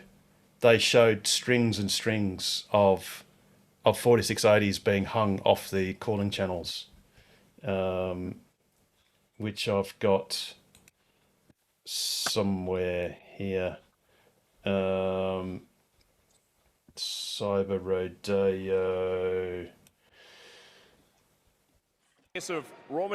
Actually, it might not be in the Rodeo itself, because you know, it's people like Sandy Munro that they took video, and Rob Mauer took video of the strings of 4680s dangling as an exhibit, basically, to show how it's done. But then obviously that's something that the Highland, the so-called Project Highland, which I think is called N35 something, there's another code name for the engineers, and that's the revamp of the Model 3. And that's obviously going to have the similar structural battery pack, probably 4680s, probably, and the front and rear Giga castings. There was an article that I saw pop up from Teslarati talking about a 9,000 ton Idra gigapress. Yes, there's another one they're constructing. Yeah. Which, I mean, the 9,000 tons I thought was for the Cybertruck. So look, they could just be building another one for Cybertruck, because obviously Cybertruck's still in tooling. I think the ones for the Model Y, I thought they were 8,000 tons or 6,000 or 7,000 tons, something like that. It might be, they might be different for the front or the rear casting. So one might be 8, the other one might be 6. Yeah. Yeah. Yeah. Cybertruck sounds like it'll be 9,000. Yeah, exactly, because it's just so large. But no, it's really good. I mean, hopefully this Reuters report, and I was a little bit conflicted because there was another company, I forget what they're called, but they had already mentioned this Highland project at the start of the year, and they had a timeline out to 2024, I think it was. And in their article, Reuters actually, apart from referencing internal Tesla sources that were obviously kept secret, they also did mention this other company. And that was a little bit of a worry, because I wasn't sure whether they got the name from this company or they got the name the code name from the employees. I mean, obviously, we, as mere mortals, we would never know. But look, it makes sense. I think Elon Musk actually said in a earnings report or earnings call that there would be an interruption in production. So obviously, as much as they want to go straight to a casting, they'd have to interrupt the manufacturing process, and that is a big disturbance. But obviously, at Giga Shanghai, they've obviously got that capacity to be able to swap over pretty quickly, and maybe they'll just convert a couple of lines and then just do that, and then upgrade Fremont at a later time, because it's not about performance; it's just about saving money, really. I don't think a Model Y with gigacasting and one without has any great difference in specs. It's just a significantly different production cost. But yeah, but I guess we'll see what happens. This time next year, hopefully Shanghai will be pumping them out, which will be great, because that'll mean the price for Model 3s will either come down or not go up, which is a great thing. So it's interesting to watch those videos of how many they are stockpiling of the castings in Texas particularly. So that makes you think that it must be about ready to start, maybe stop casting the fronts and start casting the backs, or ship them to Berlin. Also Yes. in Berlin, they're stockpiling. I think the stockpiles in Berlin they eclipse the Austin ones. They're huge. But it only seems with the front, there's the front, no, the rears. So they haven't moved to the fronts yet, have they? I don't know. It's sort of a little bit hard. I mean, the fronts and the rears, there are clearly differences, but from the distance that you see them on the drones, and because they're stacked so tightly together, it's just hard to tell. It really is. But it does point to, like you say, a disruption in. They're doing it because obviously they're going to have to shut something down, and they don't want to. Well, the big thing in is Europe. It's the problem of gas. So that's why last week I showed that video. In fact, I'll try and bring it up of the gasification units, and you can now see them all over the place. Every video now highlights them. I just saw one just a couple of days ago by Wolfpack Berlin, and I'm just struggling to find it. But basically, it's showing great footage of the. Here we go.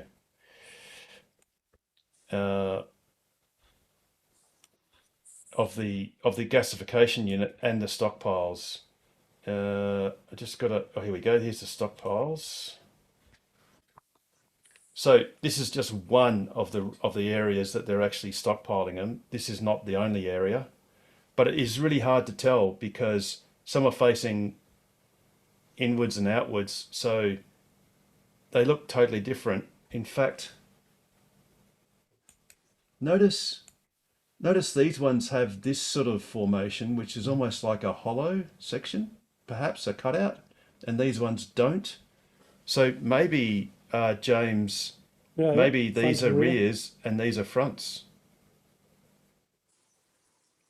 because this, I can't zoom in unfortunately, but that doesn't just look like a reflection. That looks like material's missing, whereas these ones clearly are filled in.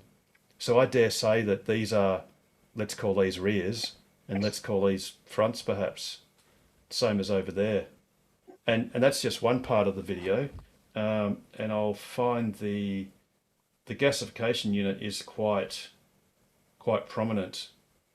The interesting thing about those gas plants is they are not gigawatts. They are, looks like very 1 to 2 days type storage. Just, you can imagine industry being told, no, heating's the essential, turn your factories off. This will get them through those shutdowns.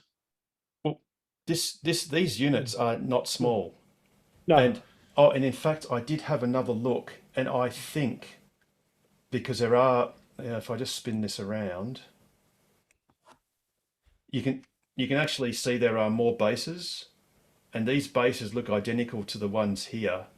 So I think that at first I thought maybe the other slabs. So basically there are 3 slabs here and 3 here. It's just being covered up by the sea container, but there are basically another 6 slabs. It's highly like, I thought they might have had vertical tanks, but they're actually doing earthworks. They were doing earthworks around here. So I actually think they're going to have a total of 12 of these gasifier heat exchangers, and that is a large installation. But remember, when you're going from liquefied gas to gaseous, you're looking at about a 1,000-fold increase in volume. Oh yes. So it's going to have a lot to hold that sort of thing, but yeah.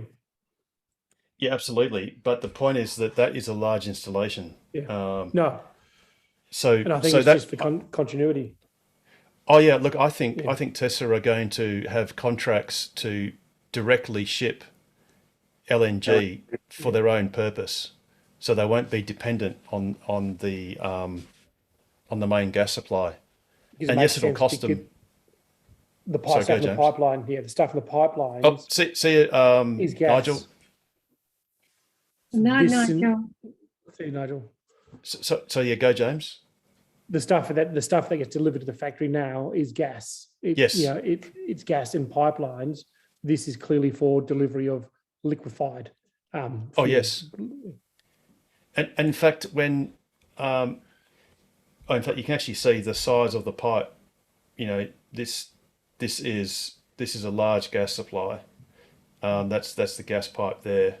That when and I haven't got time to do this right now, but when the Gigafactory was being built in Berlin, and they were actually doing test castings, and actually Texas did exactly the same thing.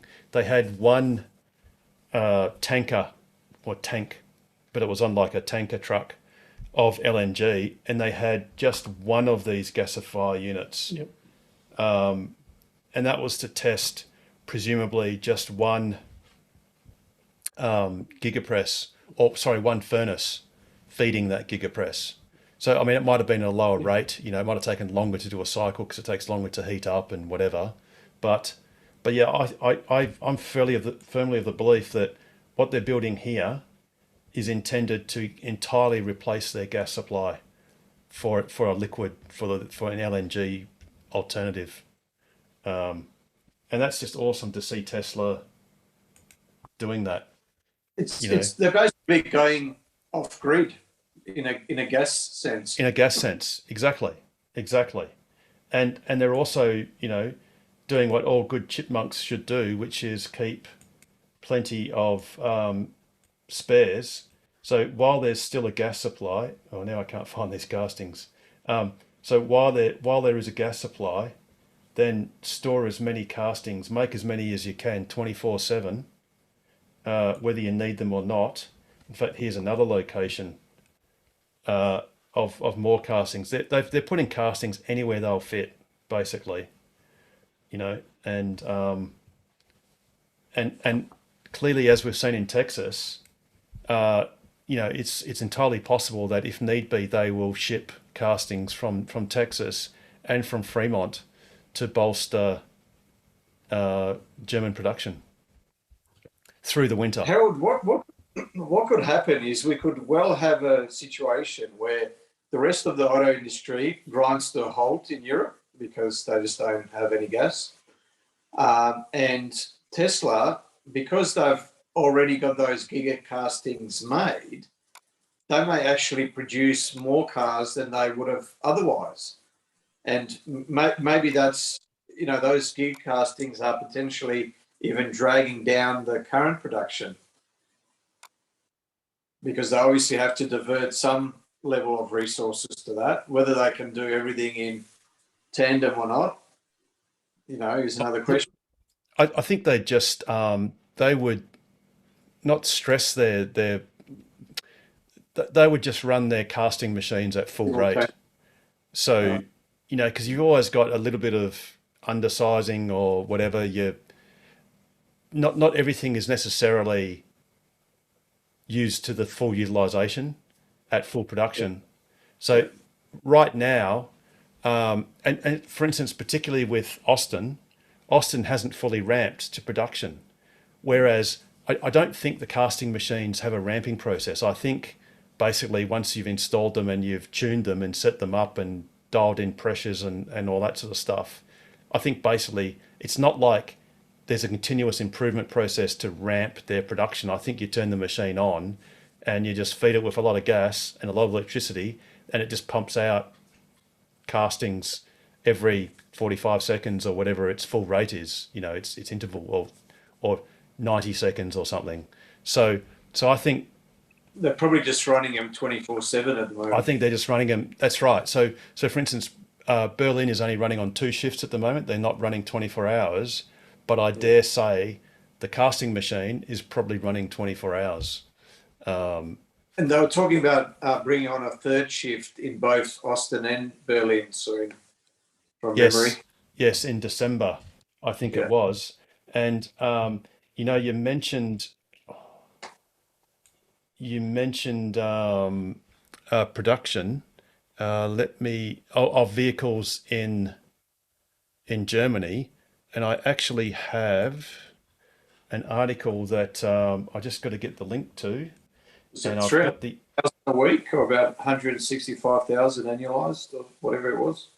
No. It was, the article was about the impact. Here we go. Let me just open this link, and it was the actual impact to Germany of automotive car production, and what it shows is that the forecast production was 4.5 million cars. I think this is annualized, and that's Q4 23, Harold. Yes. So at the moment, production is about 3.5 million. It was predicted to go to 4.5, but it's going to reduce instead to basically there's going to be about 1 million cars that won't be produced because of the gas issue. Yes. Yep. Exactly. So and this actual report also showed that the cost. So you could see the energy costs, were bumping along the bottom, almost like a rounding error, and then recently have shot up to, nearly 10 times the price for energy. And what that then showed was that the cost per vehicle of what's called an example vehicle, like a reference vehicle, has gone from, say, in Germany, 42 euros to 730 euros. Just the gas and electricity cost to make a reference vehicle, and that is massive. That is huge for the legacy automakers, because that's about their profit margin in a car. Precisely. They make like $1,000 to $2,000 a car, and they try and claw everything else back through finance, servicing, the extra floor mats and all the other add-ons. Yeah. So that's nearly 20 times. That's 18. Let's see, 730 into 42. That's the best part of 17 times increase. So that's just in the pure energy cost. So the energy costs are going to eat up the whole margin. I suppose cars have gone up recently, so they'll be fine for the time being. But yeah, absolutely, that's right. But they're in a whole world of pain. But everything, all the input costs have gone up as well. It's just a cascade of effects, and then it's just getting worse and worse. There's also the manufacturers that are currently building PHEVs, and there was a great report. Let me just open it. There was a conference which is called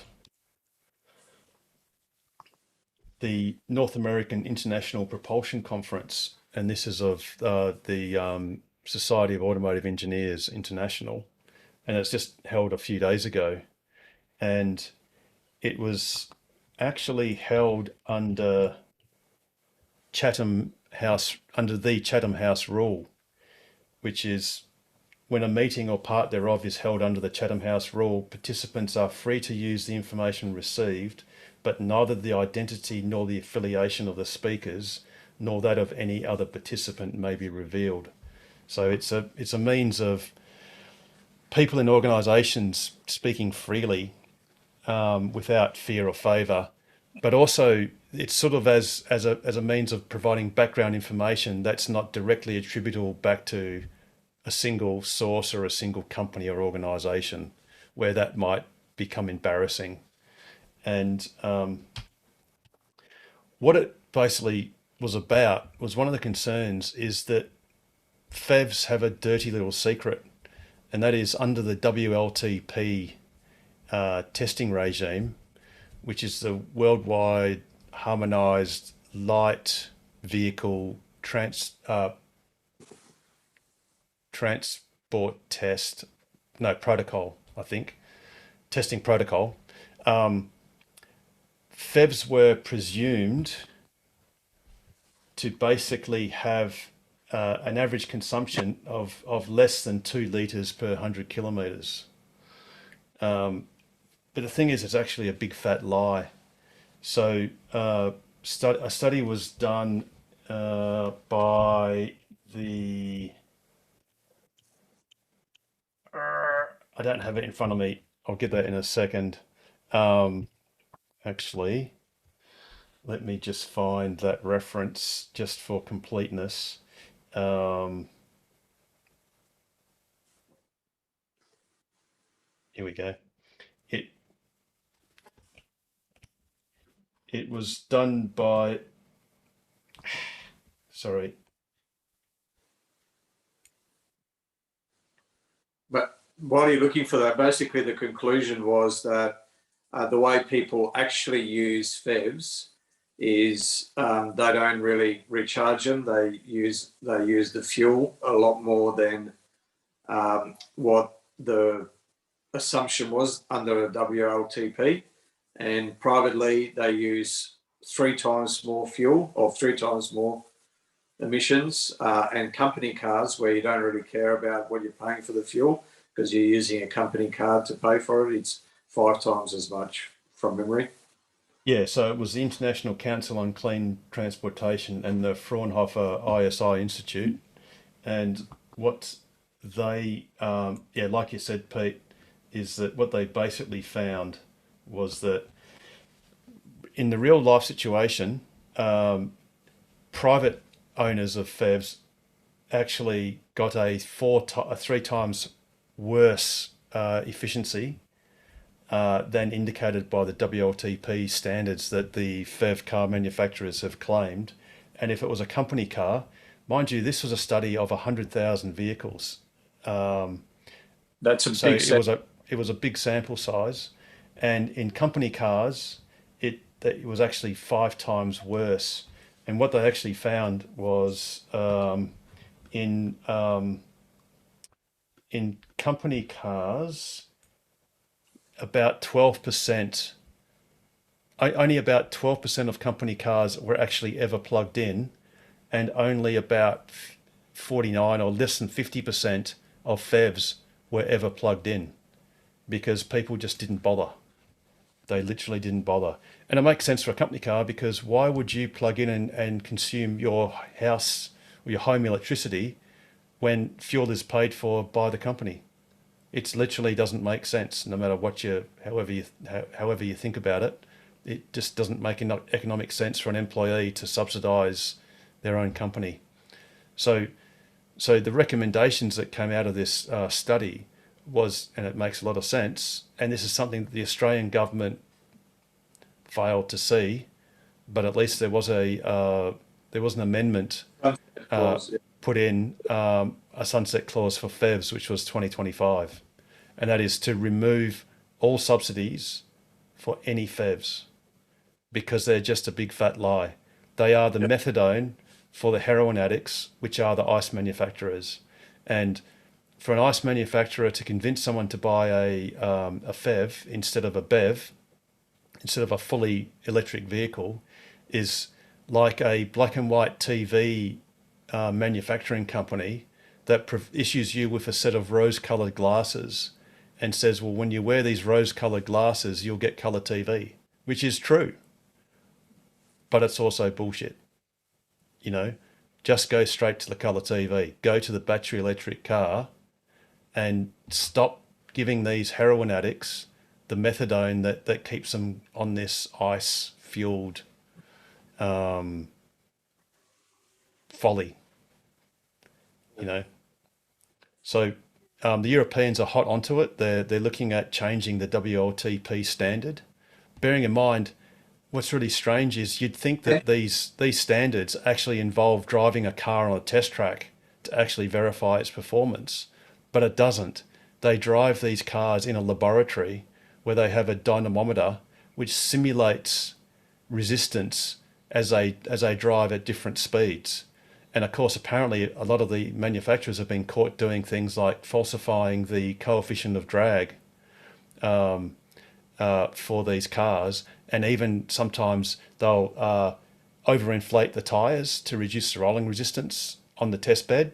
And they'll even put skinnier tyres on the example cars when they test them in the laboratories, just so they can get a lower number than real.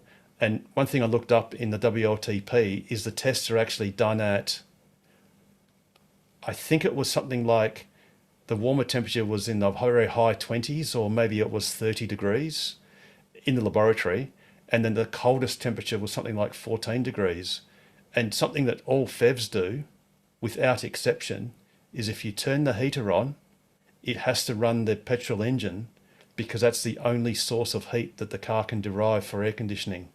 So in winter, you may well be travelling on electricity in your battery for a short period, but your engine has to idle.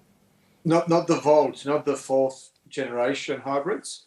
So the Outlander, the ice would come on, but in the Volt, at winter I could turn the heater on. So it must have had a resistive heater like the Teslas had before the heat pumps. But yeah, the only time the range extender would come on, the petrol motor, was if you ran out of fuel, ran out of electrons, or if you manually overrode it and told it to keep the battery level stable and just to run it on the motor, on the engine. That's super interesting, Pete, because I've been watching a video of someone testing, and this is only 10 months ago, a Kia Sorento FEV, and that's a very modern car. And the gentleman who did the test actually demonstrated that you've got to wait for the engine actually sits there idling, and it actually shows the engine temperature, which is the only time it ever shows it, just so you can heat the car. I should clarify, by 4th generation, I'm not referring to any time period. By 4th generation, all I mean is that it's evolved enough so that the battery is a decent size. That it's not just a token little battery for compliance purposes that really doesn't do much. So the Volt had I think about a 16 kilowatt hour battery.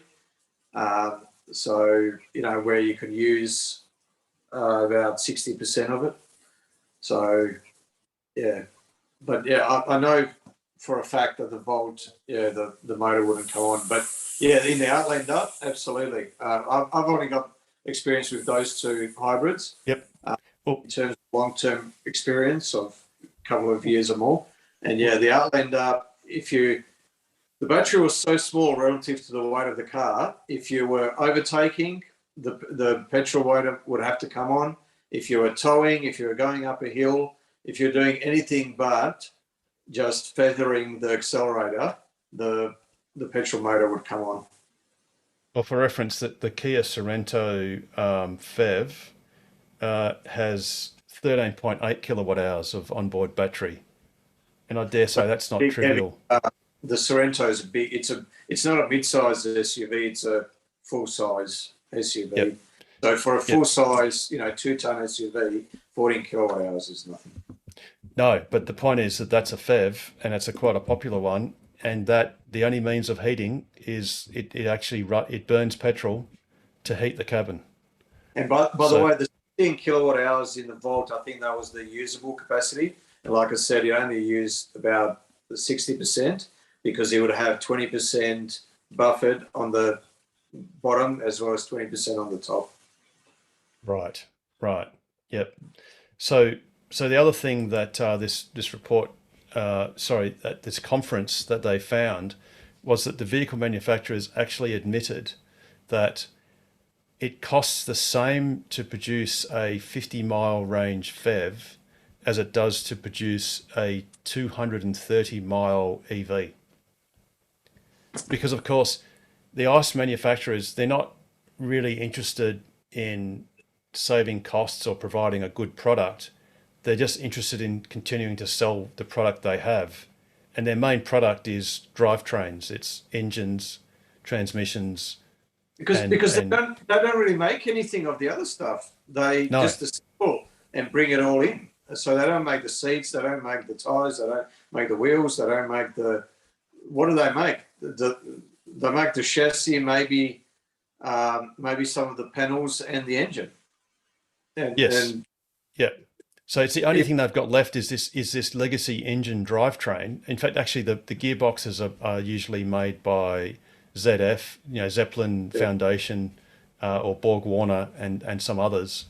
And I mean that it's a classic methadone program for heroin addicts. They just want to keep pushing out this product. They want to try and promote it, and they've been caught out, or they're being caught out. They're trying to promote it as being the much greener alternative and the very gentle glide slope towards some fuzzy future of EVs. But let's just make this for the next 20 years because it's so good. And they're getting caught out in a world of pain. Yeah. Well, it's just making the transition slower, and it's just putting anyone that's going down that path is just making the whole transition more painful, more drawn out. And I mean, you can see why it's happening is because the CEOs that are currently in place there, they're just looking at it from a short-term perspective. They know the company is going to be cactus, but they'll be long gone by the time that happens. So they just want to ride the gravy train for another 3, 4, 5 years and then get their golden parachute and be off. Yeah. Yep.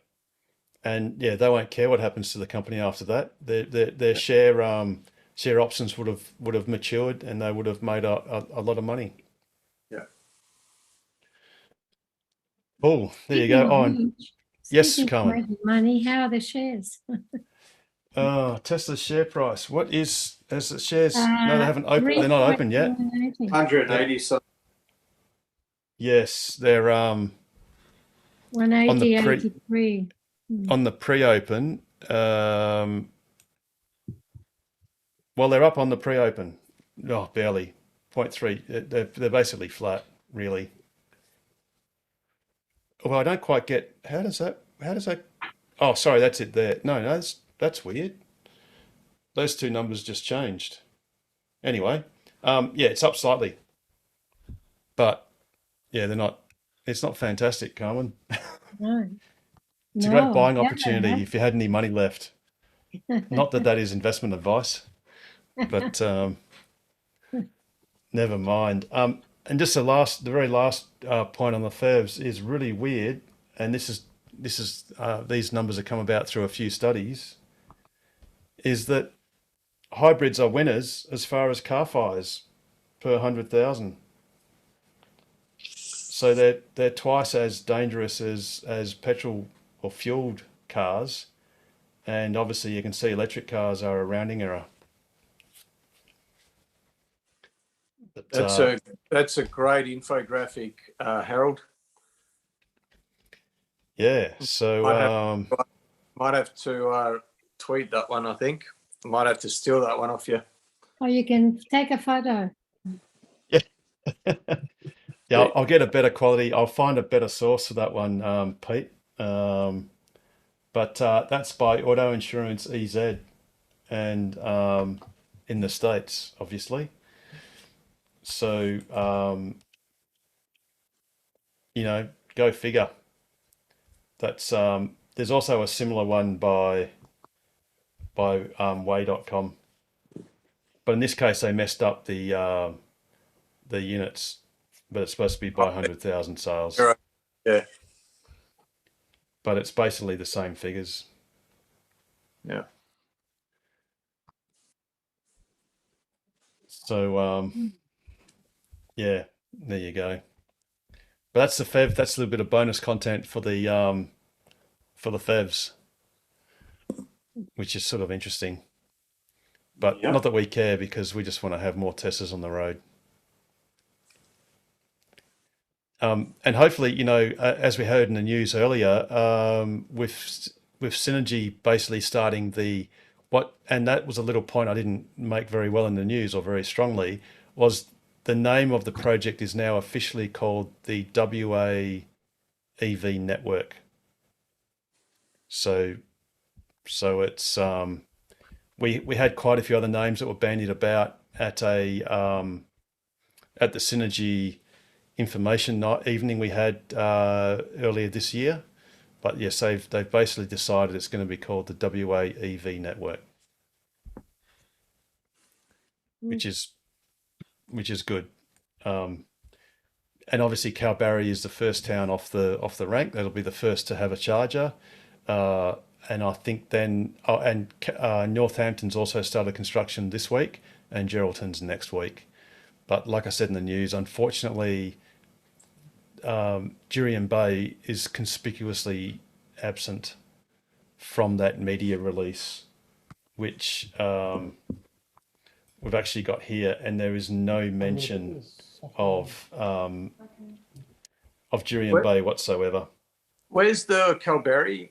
Is it at the tourist centre where the current two chargers are, or is it in a different location? I don't know if we know that yet. I really, the short answer is I don't know, Pete. I presume it's probably near there, because that makes sense. Because there's land there. There's quite a bit of land exactly right before you get to the oval, the footy oval there. So there was a list on the Tesla Motors Club forum of all the locations that were known from council documents and other things, but I can't find that in the next 10 seconds. Disappointingly, Minister Whitby says that this is an important step in WA becoming home to Australia's longest electric highway by the end of 2024. So, Pete, this is really dovetailing into the notion that the UCLA, the Nullarbor roadhouses won't be done until the end of 2024.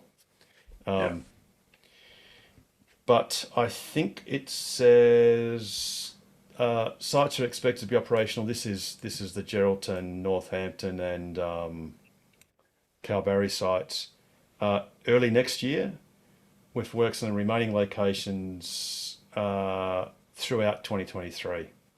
So there's no indication that that's going to be late. So that should be done by basically the end of next year, which is pretty awesome. Can I just make a prediction that, as is often the case with many infrastructure projects, because of how long it takes for governments to actually action something, by the time these things are there ready, they will already be insufficient. That we'll have, even with the two, with the ability to have 3 cars charging, be it with one on, AC trickle charging, But even with the 2 on 75 kilowatts, we're going to have lines of cars waiting, especially during, peak holiday times. It's even in normal by the time they come online, they're going to be woefully under servicing the EV community. Oh yeah, absolutely. I'm just trying to find Grey Street. So right. while you're finding that, Harold, It's the main drag. There's been a lot of announcements from Ampol and Shell. So for anything, it's the trigger. We know that the government can't supply charges to everybody, but if people start using them, Ampol, Shell, BP see people money driving up the street, that's when they'll do it. And they've just announced, haven't they? Ampol and both Shell, big announcements. Oh, I didn't get the Shell announcement. For Australia, James? I'll double check it. Was Shell or BP, one of the other big ones, came out about 2 days after Ampol.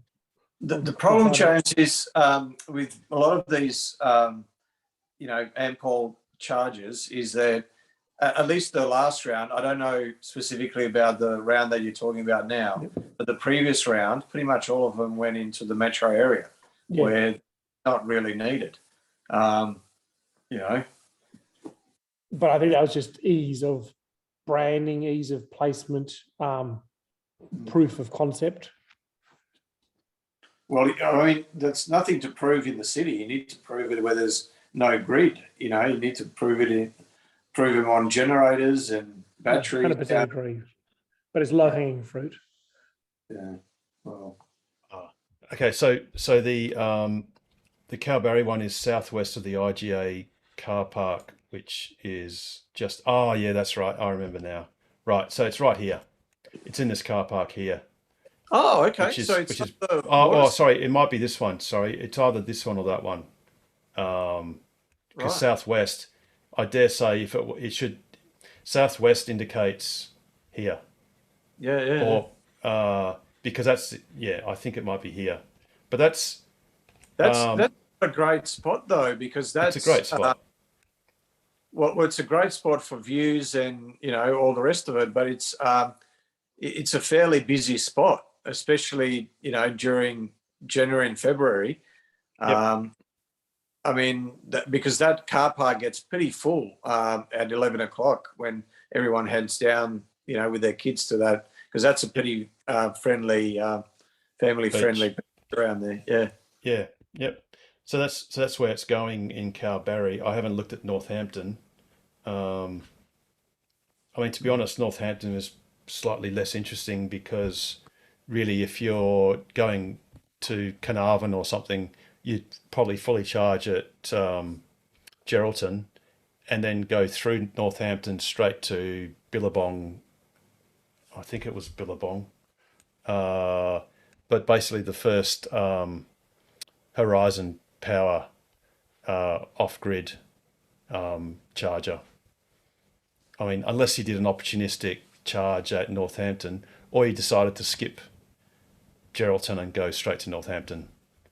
But yeah, you're right, Pete. That's having it right here where my cursor is a top spot in Kalbarri. Definitely a top spot. Won't make it ice too much. But it's not only is the families going to the beach, but a lot of families, because there's a lot of public barbecues in that public open space there. So, and that car park gets very busy. From 11 o'clock to about 4 o'clock on a sunny day, that car park is chock-a-block. So, I can just see all those charges being iced there. I just think it's a very busy spot.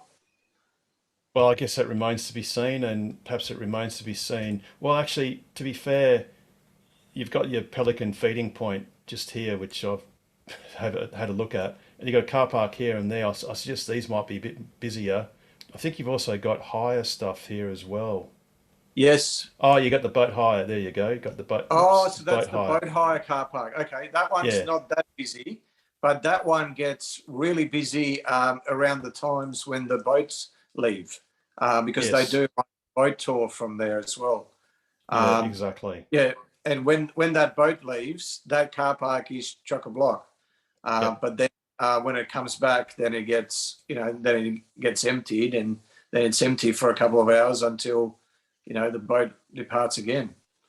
But yeah, I just don't think they should have been doing it on the west side of that road. They should have been doing it on the east side somewhere near the tourist centre, near the footy oval there.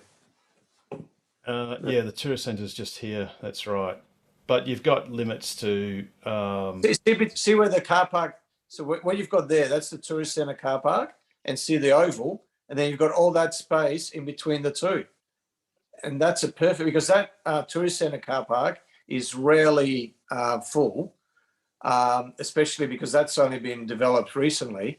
But then you've got all that space between the oval and that car park right there. Yeah. And that's where it could have gone. But you'd need, that's right. But you then would need to, build more car park, and that's not, it's not cheap to do that. There is obviously a cost to that. Speaking of car parks, I've actually got a new photo of the Albany Supercharger car park, and I'm just going to struggle to find it. But that's actually making good progress as well. It's a panorama, so it shouldn't be hard to find in a minute or two. But yeah, so I mean, look, the good news is, Kalbarri's going to be first. I think the bad news might be that I think clearly, if they haven't mentioned Jurien Bay in the press release, then they're clearly not working on Jurien Bay this week or next week. So I guess you'd have to presume that's going to be next year. So for people in short range cars, it's going to be a little bit more difficult to get to Geraldton pretty much without charging at Jurien Bay. And that means charging at the Ampol at Jurien. So for that, you will need to shell out a minimum of $50. Well, it's a flat fee of $50 to charge there on the DC charger until the Jurien Bay charger, WA EV network charger is installed sometime next year. But it's still a great thing for Northampton, Geraldton, and Kalbarri. I've just realised WA EV network. The acronym is WHEN. When, Harold? When? Yeah, well, next year, Pete. Next year. When next year, Harold? When? At the end, what did Michelangelo say in answer to the Pope when the Pope would say, "When will it end?" And no, yes, when will this end? And Michelangelo said, "When it's finished." So when he was painting the Sistine Chapel. So we're not exactly painting the 16th chapels here.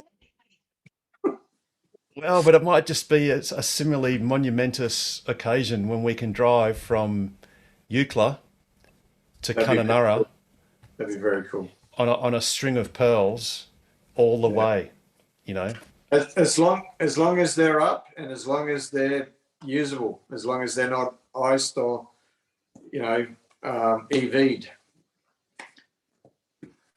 Yes, absolutely. I mean, well, yeah, that's exactly right. I mean, that goes without saying, doesn't it? But the point is, if it starts getting EV'd and it becomes congested, then you'd think by definition that private industry could come in and start making money out of it, or at least pick the low-hanging fruit, which is probably the busiest or most often busiest locations.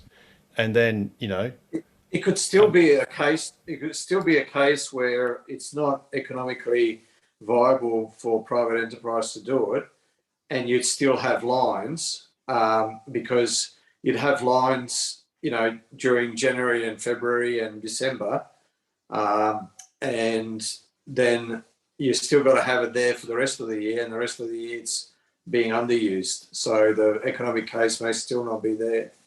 So you might have that, transition period where you still have lines and still not enough to stimulate the ampoles and the shells to put stuff in there, or Charge Foxes, whatever. Have we found his photo yet? Oh yes, that's where it's at. Yes, very good, James. I'm glad you put that up because I've seen that before. Yeah, that's exactly. So that it's opposite the Ampol. Yep. Yep. Is So this near that old jail? Is that? no. This is Jurien Bay. So Jurien. see all the solar panels in the upper right hand corner of that photo. That's the Ampol. That's where the subway and the Ampol is, and basically the 150 kilowatt charger and you can tell what it is because you've got in the center there. That's what's called a universal bay, and that's where the DC charger is. And you've got DC charging to the left and right of that. And then the bay to the extreme left is the AC backup. Right. And the blue square is the transformer. So this would be on the west side of that road? Yeah. Sort of, yes. That's the the thing Ampol. 121 is the Ampol petrol station as you're leaving town. So, so this image, this image faces. Is this north facing? I think it's north facing. So it's a little bit deceptive, but basically the ocean is to your left, and the main highway is to the right, on a diagonal. But yeah. See, so it's been approved, but nothing's been done about it. Yes. Yep. I thought he was going to go in that spot directly to the north of the petrol station or that grassed area there. That's where, what's his name? Wade was saying it may go. Yeah, perhaps that's what Wade wanted, but that's just not where it's going. And I missed. Oh, so this is the. I said Shell. It should have been BP. BP. Yeah, BP Pulse. 600 stations across Australia. Don't get excited because read the bit highlighted here. The initial rollout will see chargers installed at key metropolitan and regional BP retail locations along Australia's east coast. For a faster rollout, the initial sites are those with the best available power supplies, with later ones waiting on the cumbersome and resultantly slow supply upgrade process from local network providers. This is exactly what Robin Denholm was talking about, and that's one of the main hurdles in Australia is how long it takes for your network approvals. Precisely, and then it says for interstate and regional travellers, the fast DC chargers will be located at existing roadhouses, as they have pre-existing convenience stores providing coffee, toilets, and often a wide range of foods for the traveller. Except when they say interstate, they mean that between New South Wales, Queensland, and Victoria. And from my memory, driving north in WA, I don't think any of the roadhouses are BP. Ampol's pretty much got Ampol Caltex. Yes. Oh, I'm not sure. Yeah, I didn't look, to be honest. But yeah, there's hardly any BPs, you're right. Yep. Manning Road looks to be one of those, Harold. Sorry, say again, Pete? Manning Road looks to be one of those because they're doing that service station up and there's a lot of cabling there. That looks like an electric one. No. There's specifically no cabling. All that conduit's just for the Bowsers, Pete, unfortunately. There is zero. Okay. It looked like... No, zero provision for... and the same as the one in South Perth at Men Street, or whatever it's called, opposite the Windsor Hotel. There's nothing there. If you have a look at the wording, it doesn't say mainly along Australia's east coast. It just says along Australia's east coast. So they're basically saying nothing in WA. Precisely. Now onto like a better image, at least for us locals, well, sort of West Australians, is the latest photo, and this is next to the old jail in Albany. So this is a panorama. So this is the car park is now all but absolutely complete. So there are actually two car parks. I forget which one's which, but basically I think this one might be the Tesla car park. and this is the Synergy one, I think. And basically the transformers will be in the center here with obviously the 2 separate car parks, charging stations. Actually, this might be Synergy and the other one might, whoops. This might be Synergy and the other one might be Tesla. Because I think Synergy would want this for disabled access and stuff. I think, I'm not entirely certain. But yeah, so the site works are all but done. All it just needs now is a transformer plonked somewhere in the middle. And can I just say, Harold, another missed opportunity, because this was basically a greenfield site, so they could have had drive-through configurations there, so that you could pull a trailer while charging at the same time. The thing is, one of the sites. The thing is, if you look at it, it is absolute public knowledge that Synergy has always sought to have drive-through locations, because you can see that from the council documents that they've submitted to all the councils that have shown minutes. Geraldton is a classic case in particular where they've highlighted locations where you can put drive-through versions of the chargers, and the city of Greater Geraldton, in their wisdom, has said no, it's going to be at this location and this format, which is the reverse N. So, in this case, I'd say don't blame Synergy. So City of Geraldton knows better than Synergy, knows better than Tokwa, knows better than EV owners and EV drivers. Well, the point is that they own the land, and it's, I guess you could say, it's via their generosity that the land is provided at all. So the problem is that instrumentalities like Synergy have to work within their means, and they've got to work within the limitations of they don't own the land. The real problem is that there was $20 million allocated, which is pocket change for statewide infrastructure, is just laughable. Yeah, and that's not. I mean, we're very thankful Synergy. for it. That's I know. Well, it's ridiculous that we need to be thankful for something that's a rounding error for a. I keep banging on about it. In fact, I'll very quickly bring it up on the map, but I live right around the corner of this on-ramp, which is this little bit here. I'll just zoom right in. This little on-ramp here, and I'll put it on the satellite view, so it looks. It's actually shown before it was built, so it's an old photo. So they had to resume this block of flats and build an on-ramp, and that on-ramp cost $30 million. And Rita Safiotti herself proudly attended the opening of that on-ramp, and very proudly stated that this was a $30 million asset, and it was a single on-ramp in a single direction going onto the freeway, and that was 50% dearer than our entire WA EV network. So the South Perth pool is going to cost $40 million.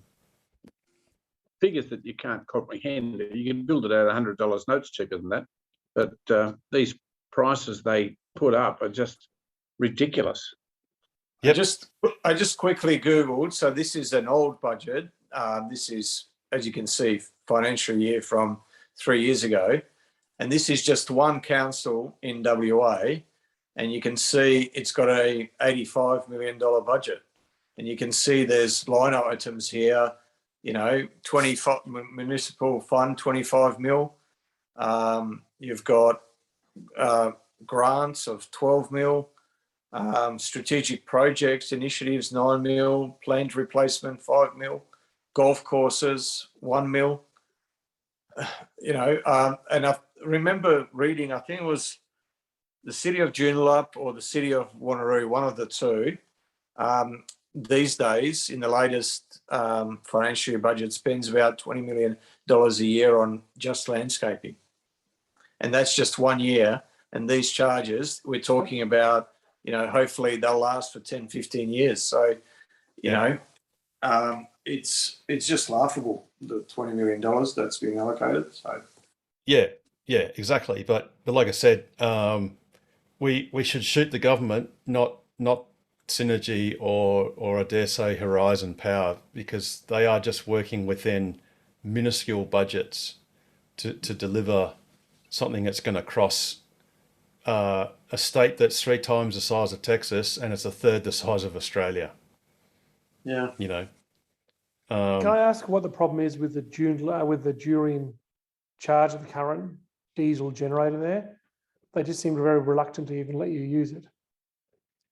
Because they're not making any money out of it, because I think they're just running it on diesel now. Because you have to ring them half an hour before. Yep. And you've got to pay $50. Yeah, $50, doesn't matter how much you charge. Yes. James, how old is this info? It's on PlugShare. It's no, current.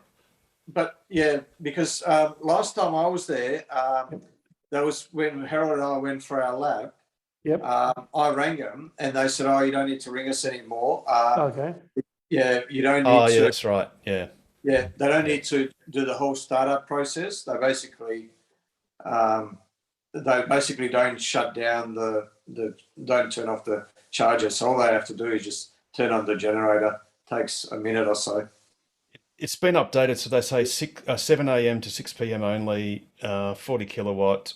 Please call the Roadhouse with your ETA. On arrival, go to the counter and make payment. Staff will unlock the charger. Because you're right, Pete, they don't need to. They also have to start the generator, but you don't have to wait the 5 minutes for the actual charger electronics to wake up, because that's been hot wired directly to mains. So that's always powered, but the actual main power electronics are powered by the generator. But that still takes a minute, doesn't take the 7 or 8 minutes you use it. Yeah. But it still costs you $50. That's right. And it is time restricted, so it's 7 a.m. to 6 p.m. because even though they are a 24-hour station, I think at night time there's only one attendant, so they literally can't go out there, and for safety reasons they can't go out and attend to it. Yeah, but it's better than the alternative, which is nothing at all. Yeah. Absolutely. But it's been a great option so far. It's been good. Yeah, look, it's certainly better than sitting at 11 kilowatts near the foreshore. That's for sure. Absolutely. But once the EV network is complete, yes, then it's going to be, Christmas, Easter, school holidays. It's going to be chockers. But, well, again, I'd rather it be chockers on school holidays with cars charging on DC than one or two. Well, it's stupid to call them pioneers, not pioneers, but 1 and 2 masochists that do road trips that take all day to get to Kalbarri on AC charging, and punishing themselves with their awesome cars, being charged in the least awesome way. Yeah, that's the worry with like that Durian Bay location, is that they'll reap the benefits of doing nothing, is because there'll be 20 cars lining up to charge. They'll wander across to the Subway and the Caltex, get their food. They go, beauty, we've got the money. Why do we have to do anything? Yes, I dare say that Wade is quite happy that the site is where it is, because the Subways, you can't avoid seeing the huge sign. It's basically plastered across the whole side wall of the shop. So they'll have no responsibility and a lot of benefit from the customers. Absolutely. Great spot. I'm sure that block of land's very valuable to them. Yeah. But it's Peter's pumpkin time. It is too common. Thank you for the. Oh, okay. Yep. Go and get the SBS playing. Yes, I'm under distinct instructions from Pete, and I did promise Pete that we wouldn't go over time because it's very important that some of us watch the soccer or football. So yes, I won't go over time. Have you got any last bits before you want to tune your telly, Pete, just in case? I'm all out. You're all out? You definitely... I'm just found... Are you alluding to something there, Harold? Sorry? Are you alluding to something there? Have you kept something up your sleeve? No, So- I've got nothing, Pete. I'm fully out. I'm just trying to get my documentation right. There we go. All right. So, Pete, we're itching to go. So, how would you take out this awesome show? As This always, World Cup show, basically. It's a World Cup show. Yeah, it should be. As always, stay safe, stay sustainable, and stay ahead of the curve. And the best way to do that is buy a Tesla, join TOCWA, and ask us anything about accelerating the world's transition to sustainable energy. And making the future awesome. And let's go the Socceroos! Yes. Okay, night, everybody. on that night, have a wonderful evening. Look after yourselves, and we'll see you next week on Ask Us Anything. Good night, everyone. Good night. Cheers. Bye.